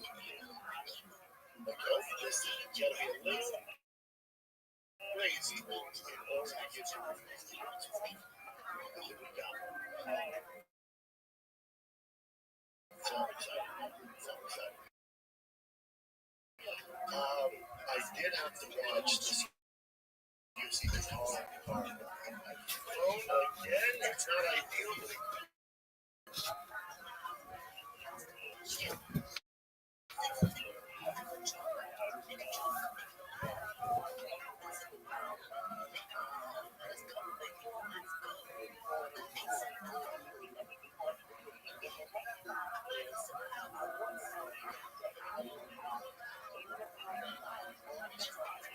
fighters directly, including myself, the text I got from UFC brass after a fight would make anybody so upset. It would blow your mind the way they talk to these fighters. When the toughest men on the planet who fight for a living feel disrespected, their way of communicating is through physical action. And this is a byproduct of that. So, there's going to be a lot of fighters who are going to say this because, they get paid for the UFC. They're still working with them. A lot of us are going, good for Francis. I'm just telling you. They might get on their Twitter like, oh my gosh, Francis did this.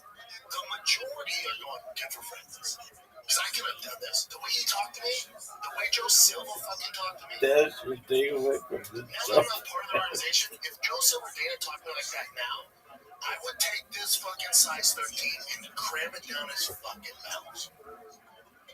So, you gotta realize that you're dealing with the elite of the elite when it comes to fighting from all different parts of the world. And you hear about this disrespect. If all the fighters that have fought for Dana and fought for Joe Silva and fought for that old school regime, if they told you the stories of the disrespect they dealt with for years and couldn't do it, it would blow your mind. And there's other stories of fighters sticking up for themselves. Francis has sticking up for himself, but there's other fighters lashing out at UFC brass and employees that you don't hear about. I know for a fact. There's a lot of that goes on. We don't hear about it. But we're hearing about it now. It's a way to, suppress Francis and get a fight with John or whatever they're trying to do. That's all this is.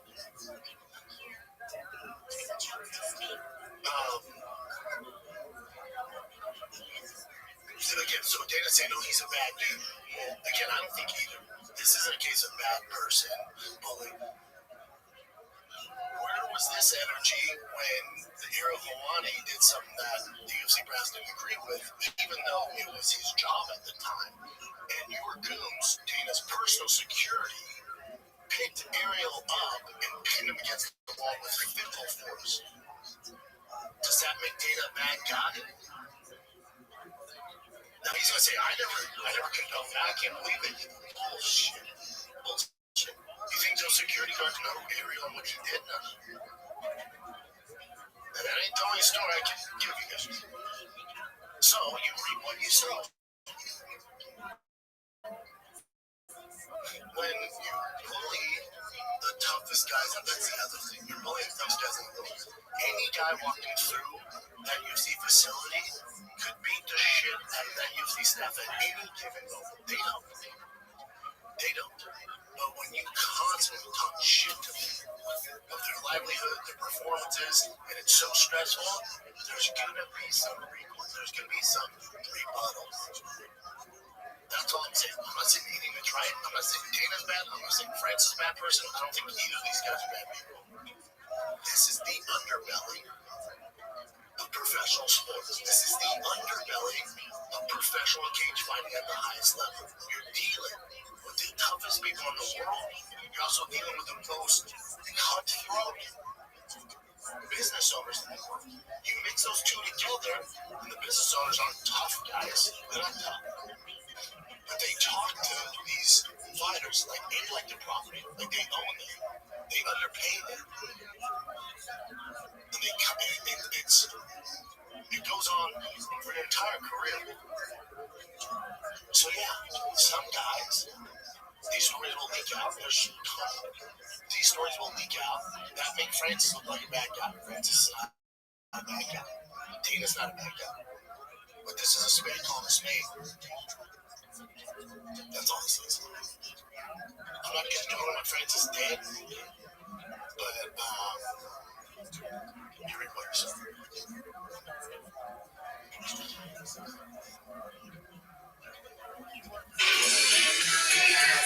You say it does sound like a call.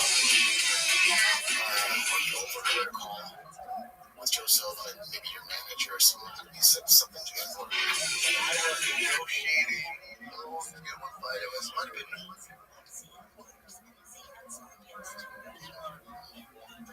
I might get this wrong. It was around that time. So when I fought Mitriel, they tried getting me to sign a new deal.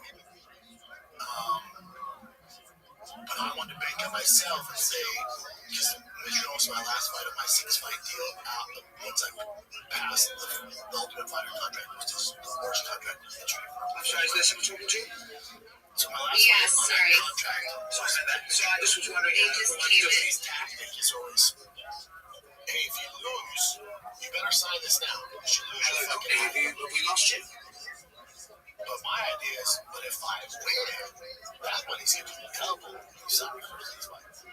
So I can either, I think it's like, alright, it looks like Tony doesn't really want to go there. How is everyone enjoying ROTHSCHILD doing? my idea was, I'm gonna beat Mitriel, I'm gonna fucking finish it. You guys are gonna pay me more money. And so that was my idea. I'm sorry, is this I something managed to that. And I go, dude, let me talk to Joseph. My manager goes, you don't want to do that. Because I'm telling you, the way he talks about fighters, Like, and he worked with Roy McDonald. He's like, it was like one of tears. Like, you don't want to deal with it. I'm like, bullshit. So, I'll tell you what I'll do. I'll put it on in the car, put on speaker. You don't talk. I said, okay. But the way that I'll show you mine. I would never record it for the public.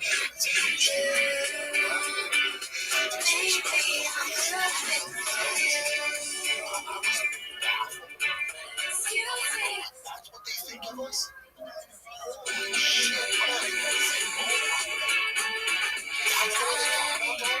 I just made Roy McDonald at the time. I named a bunch of the fighters. That's disgusting. The text I got from using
somebody who knows their fucking games, a record, a history, and know what to ask so we get questions. Now, maybe this is a bad take because I'm a hardcore guy, but like this cookie cutter stuff, and there's no rebuttal.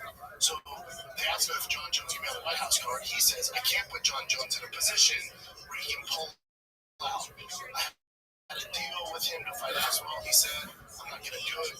I can't be in that position again. Okay.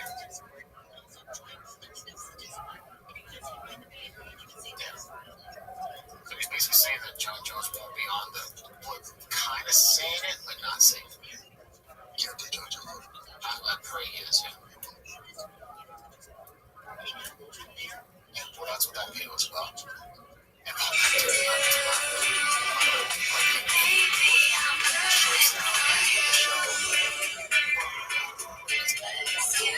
conscious life and everything. Yeah,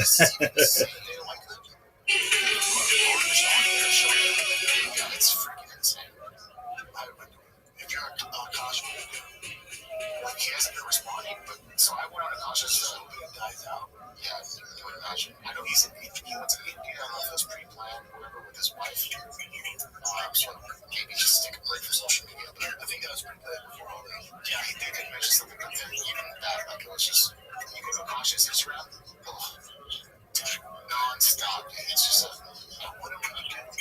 What do you do? What do they say? They say news. Before there's like news, let it sit for a while. If it's still a thing, I think 2 weeks.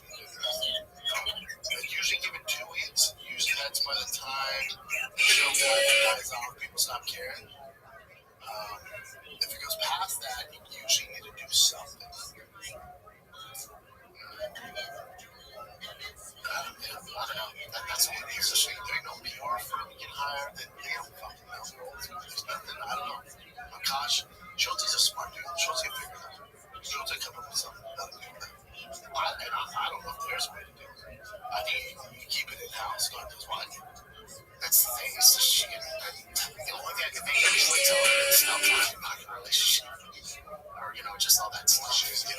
yo, I was exaggerating, getting clipped, I fucked up, I embarrassed my husband.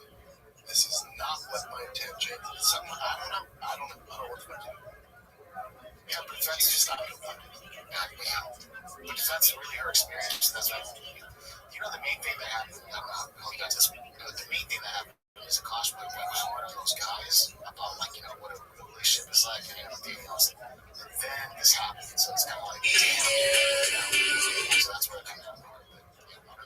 Shit. Maybe he didn't know. Why did the guy bring a big bag of bananas on his date? I don't know why, in case the girl wanted to monkey around. Boy, that's almost funny. Well, is this gonna be like on television? Yeah, it will. All right. Do you have any worse jokes than that? We have a segment with the worst comedians in New York. You have a shot. I got a shot. There's so many mediocre comedians that we feel bad comedians is actually better. That joke was pretty bad. Okay, well, yeah, listen, I can come up with some really, really bad ones. It doesn't take long for me to figure them out. Really? I got this tendency to remember the really, really bad jokes that come my way instead of like real, real funny ones. Really? Did you you've heard that or you made it up? No, I made that up. I thought about that for a long time. I went on a 2-week vacation. Really? Yeah, and that... So you're talking about real designer brands, just a few bucks per sample, no dupes, no knockoffs, all right? Fast shipping straight to your door, over 500 fragrances, all right? And unlike subscription boxes or shady discount sites, Micro Perfumes gives you instant access to authentic inside fragrances, the real thing, affordable and ready when you are. We got you, man. So why commit blind at $200 a bottle where you just hate the smell, never use it? Find your scent soulmate today and get up to 60% off at microperfumes.com/shop, SHAB. That's microperfumes.com/shop, up to 60% off. Micro Perfumes, real sense, no regrets. Let's get back to the program. Okay, on to a different subject. So Demetrius Johnson, Mighty Mouse was doing a podcast with him. And me really got really popular, like, from the underground. And then so they started a podcast together, but then I guess the group has said some really bad stuff in the past. He's always done something. Yeah, that's his thing. And then so Mighty Mouse found out, and he said, "Hey, you know what? Mighty Mouse was just discussing it." Before he plays, it's me, Mighty Mouse. You know, with MMA Guru, like it's tough to single yourself out from this MMA space, right? There's so many people that do it and stuff like that. So you have to give credit to MMA Guru. Forging his path, sticking out. He shoots from the hip and he says some shit. And that's, how do I say this without getting in trouble? I'm not condoning what he says. But when you develop a fan base by shooting from the hip and saying some crazy shit, you can't go back on that. Does that make sense? What got fans, he's still doing. The issue is when you're that guy, and he's very good at what he does, but when you're that guy and you cross over into the mainstream and you do a show with DJ, now DJ's the furthest from that, right? DJ's the furthest from that. So when they collab, I thought, because it's credit to MMA Guru, he doesn't change what he does. Mighty Mouse doesn't change what he does. But what MMA Guru does can affect what DJ does. It's athleticism. In the same lane. Mighty Mouse, you know, he sponsors my fucking Xbox. He works with these big brands. So he's not saying offensive shit. Guru will say some offensive shit. Sometimes it's funny, sometimes he misses, but he's always been that guy. So when I saw this collab, I'm like, I've seen MMA Guru says some wild shit, you know, but I can tell you there's going to be problems down the road, you know? Yeah. I go see the one. Yeah. Watch all of Guru's content, meaning that when he is doing his live instant reaction and he has 20,000 viewers viewers in a channel, I'm also doing the exact same thing. I don't babysit him. I don't see what he's saying whatsoever. Obviously, Guru had a very, very ugly rant recently on the UFC 322 by his reaction to Islam versus JDM. I did call him out on it off camera because I thought that was the best way of doing this stuff. You can't be saying this stuff. I asked Drew to stop saying these things, and I respect Drew for reaching out. Me and him had a discussion. He was like, "Dude, I think I'm totally fine about us just separating and going our separate ways." And I told him, I was like, "I don't want you to change." That's how Drew makes his content, and I do not watch all of Drew's content. Meaning that when DJ is doing his live instant reaction, Yeah, DJ on the nose. They're both fine without combining forces. Then combining forces is not ideal because it's going to hurt both of them. It's going to hurt both of them because the Mary Girl developed this fan base. Doing what he does, he's very good at it. And he has funny takes and then offensive takes. That's what he does. And DJ does the stuff being very analytical and he's very straight edge. Those two worlds don't have to mix. So DJ's spot on. Like, I don't want DJ to change, and I don't want MMA Guru to change. They're both in two different lanes. Those worlds don't have to merge. They just don't. It's probably better if they don't. So both of them just need to keep doing their thing. Here's the thing, kids. I know this is going to sound crazy. If you don't like what MMA Guru does, it's real simple. Don't watch it. Don't give him views. Don't give him attention. He's definitely not the worst thing in MMA. I tell you right now. If you don't like what he does, don't watch. Shows I don't like, I don't watch. I just don't fucking watch. It's pretty simple. They're gonna do their thing. I'm not gonna control a guy.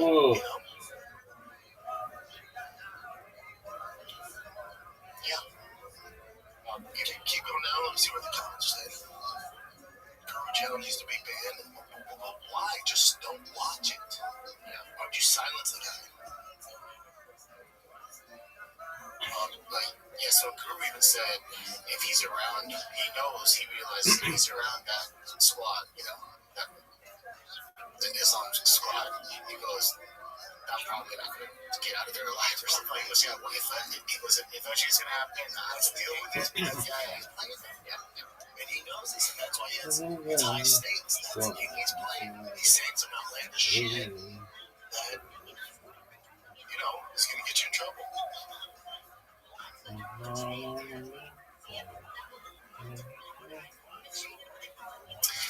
These comments are just lame. Just because DJ was doing a show doesn't mean he's supporting everything he's doing. That's insane. That's insane. That's insane. Both these worlds can coexist. They don't need to merge. That's the issue. If they never merge, most people will be aware of it. And Guru doesn't need the Matrix. He doesn't need this stuff. And by the way, a lot of people thought he was just because he always shows his head, during the broadcast. They didn't realize he's this giant, Jack looking, not super Jack, not that big fat guy. I don't think I'm the big one. Yeah. They're taking a few decks. He said that too. Not small dude. He's huge. Tall, huge.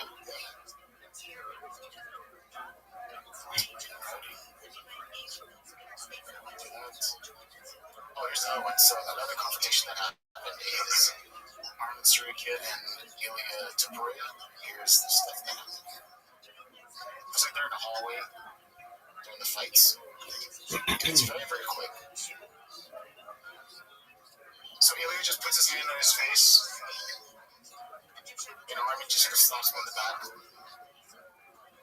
So nothing crazy, but then Ilya wrote this. Oh, sorry, this Armin. This is what Ilya wrote. It says, Armin, every time we see each other, person freezes out, like a scared dog, you have no idea what to do.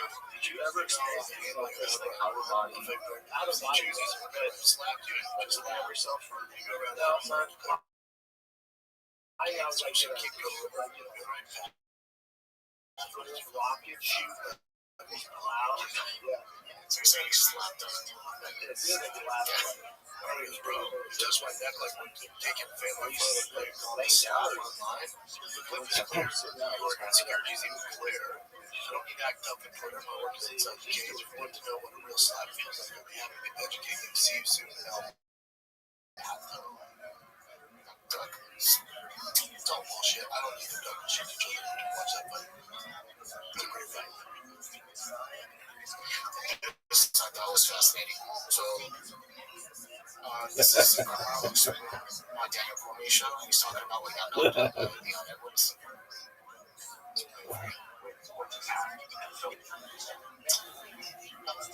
Like,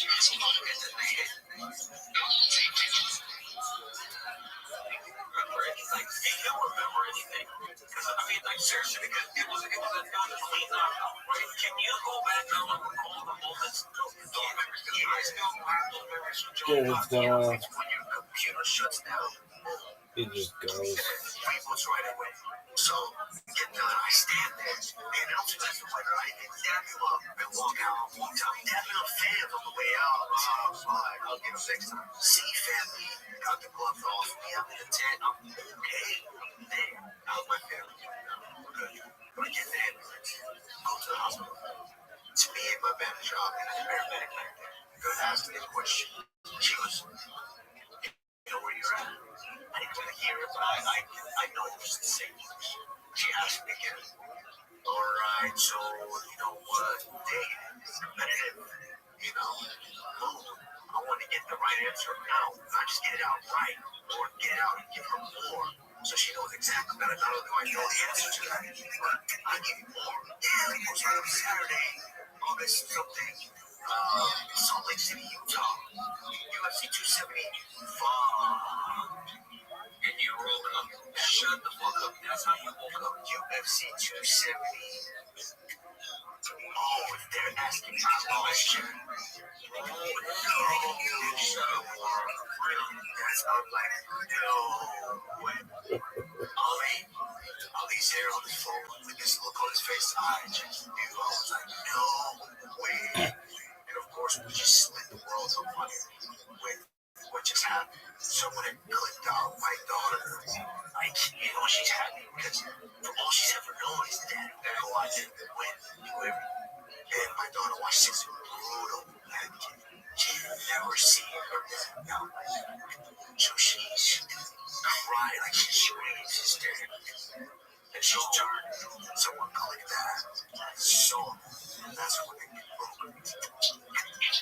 Jesus Christ. But then when I heard that, I'm like, so is he trying to say, because I took it a different way. I thought, like, that's, like, all of that was his imagination. And he woke up once the doctor, the nurse says, like, you know, he said, I was like, he wasn't realizing what exactly had happened. He said he knew he lost. You know, he knows that much. Yeah, and then it hits him how he lost. So the knockout is what you're saying. That's what you're saying too. But I've never been in situations where like something like that happened to me too. Like, you know, because you get fucked up and then you're like, oh, fuck.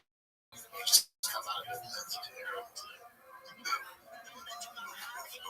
Yeah. Do you remember? Because it sucks. I mean, you've been knocked out before, but do you know exactly where you're at right at the moment? Or does it take you, you're like, You're just out of it, nor do you care. Because you're not thinking like, oh man, what? You're just confused, like in a daze. You're like walking, just like your body's going through the motions. You're like, yeah, you're getting fit, you're high five, you're like, what the fuck? They get to the back, you're still kind of out of it, like, what the fuck happened? And then your coach is like, dude, you fucking cut your little came on your jab though, but you're like, what? You can't ready. You mentioned part of the fight, like you're Roy Nelson fighting in the Nogueira fight. Like, how's the fucking whooping their ass? Like, yeah, dude. And then he backed you up, boom, right in. No way. You know, it sucks, man. Yeah. That night sucks, but you're still out of it. And then, like, a week goes by, and then all your facilities come back, and you're just like, it's the worst. Because you're just like, oh, fuck. but then you went afterwards and it goes away or what? No, it still sucks. It still sucks. There's This episode of the Shop Show is brought to you by Progressive Insurance. Do you ever think about switching insurance companies to see if you can save some cash? Progressive makes it easy. Just drop in some details by yourself and see if you're eligible to save money when you bundle your home and auto policies.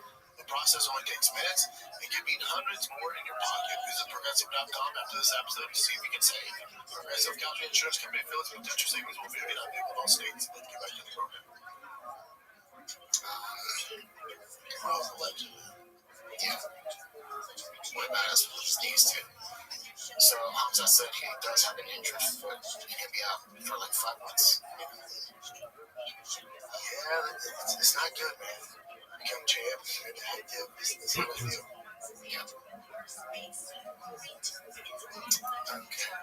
And I don't know, but this is what you know jiu-jitsu, so they're saying like how did Dan Hooker lose this? Like ain't no way to go on and escape off even against a decent white belt without them taking the back. You gave him or finished the deep submission you put yourself in. So look,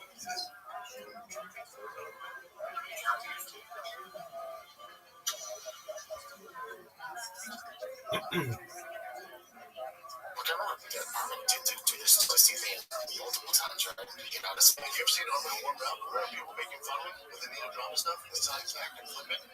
That's the thing that I didn't realize how athletic Armin is. And by him turning, it creates space in him for him, you know, so he can pull his head out. I wouldn't recommend that for everybody, but it's super dangerous. Super dangerous. It's like a helmet. But he's just so athletic, man. He's so explosive, man. It's wild. And this guy's going, ain't no way Paul is something you can't do. Yeah, Roman's a freak. That's why like, oh, is this cheating? You can't do it. That's why he's on top. This is Dan Hooker basically saying like, yeah, he's not going to be champion after that.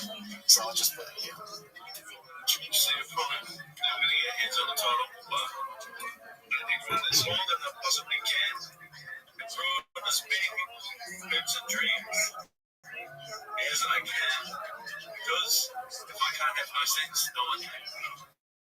Jeez.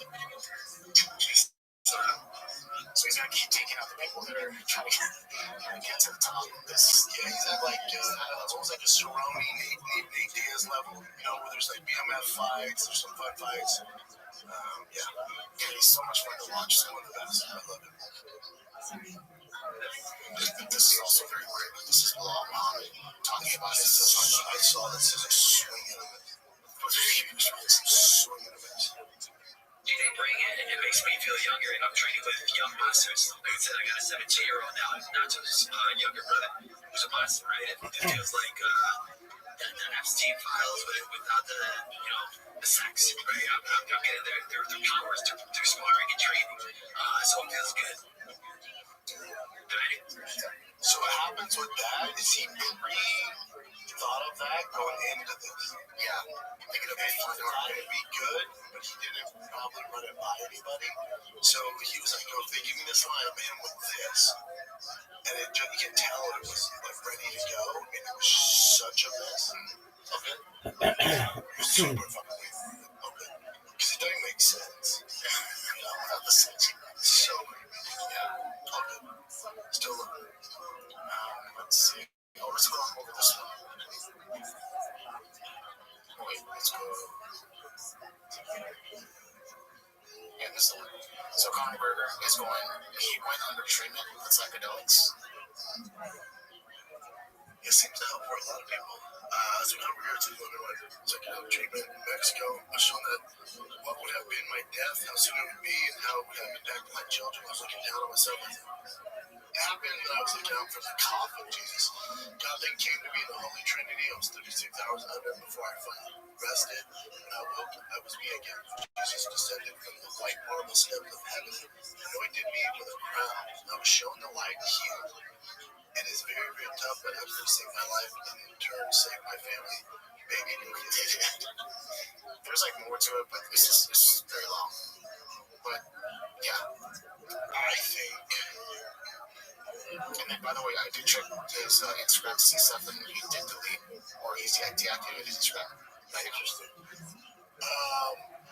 Yeah, I think Connor's been through the absolute ringer. I think he lived life in a very fast life. I think he's had to deal with fame that no fighters ever had to deal with, or even a celebrity for that reason. And he reaped the fruits of that labor and took it too far and jeopardized his family and kids. And he did all the shit that, the horrible stuff with the allegations, with the girls and all this other shit. And I think he was at rock bottom, and he knew he was going down a dead end road, and it was going to end well, and things were going to be completely different for him. And he was at rock bottom, and he's looking for any answer, and he needs something. So whether it's Jesus, if it's whatever it is, you should be praying that this guy found him. Dude was at rock fucking bottom. Yeah, in every facet. And this is the 30 going broke, 30 for 30, these horrible stories that you hear, and most guys don't find them. So if you're a fan of Connor, just a fan of the human journey that we're on, let's hope this is real. He did talk about it before, like he found Jesus again, and now he's doing psychedelics. Yeah, and sometimes it's tough. And I'm with some of the fan base, like, hold on, are you doing this just because you got caught? Are you doing this just because, you want to get support that you're running for politics? So I get that understanding. I'm going to take him for his word and think that he realized he has to make the change. He was going down such a bad, dark road.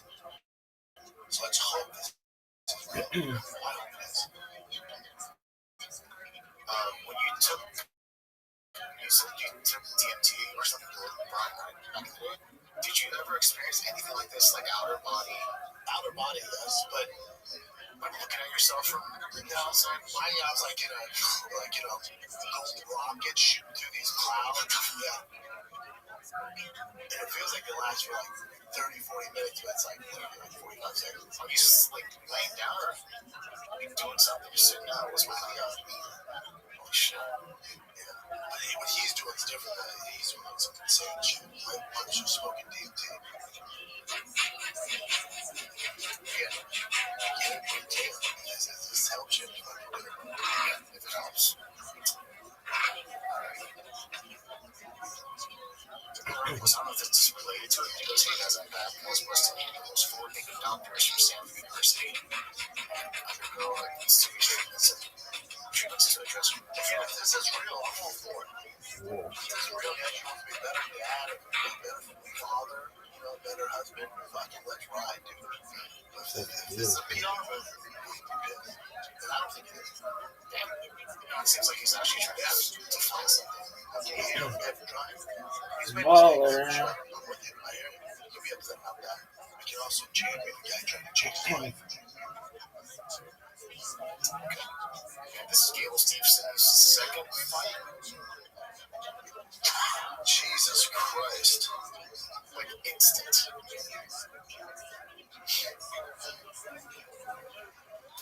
He knocks him out and then that's how fast he is. I can't realize he knocks him out. She's just like, alright, top 5 right now. And this is with There's 1-15. no way they're ever going to come with that. Where I'm able to find content on this page. What is this bullshit? Look it up. I'm not trying to hate on the guy. I don't know what he's done. What is this Like bullshit? sexual rehabilitation. Look it up.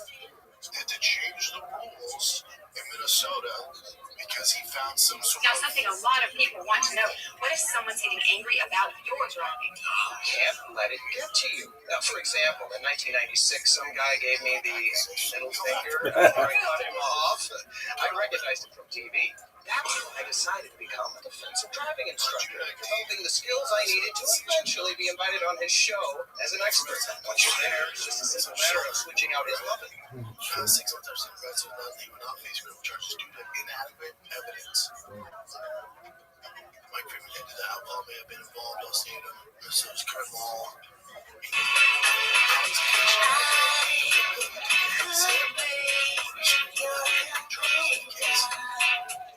Just one of your girlfriends, but I know that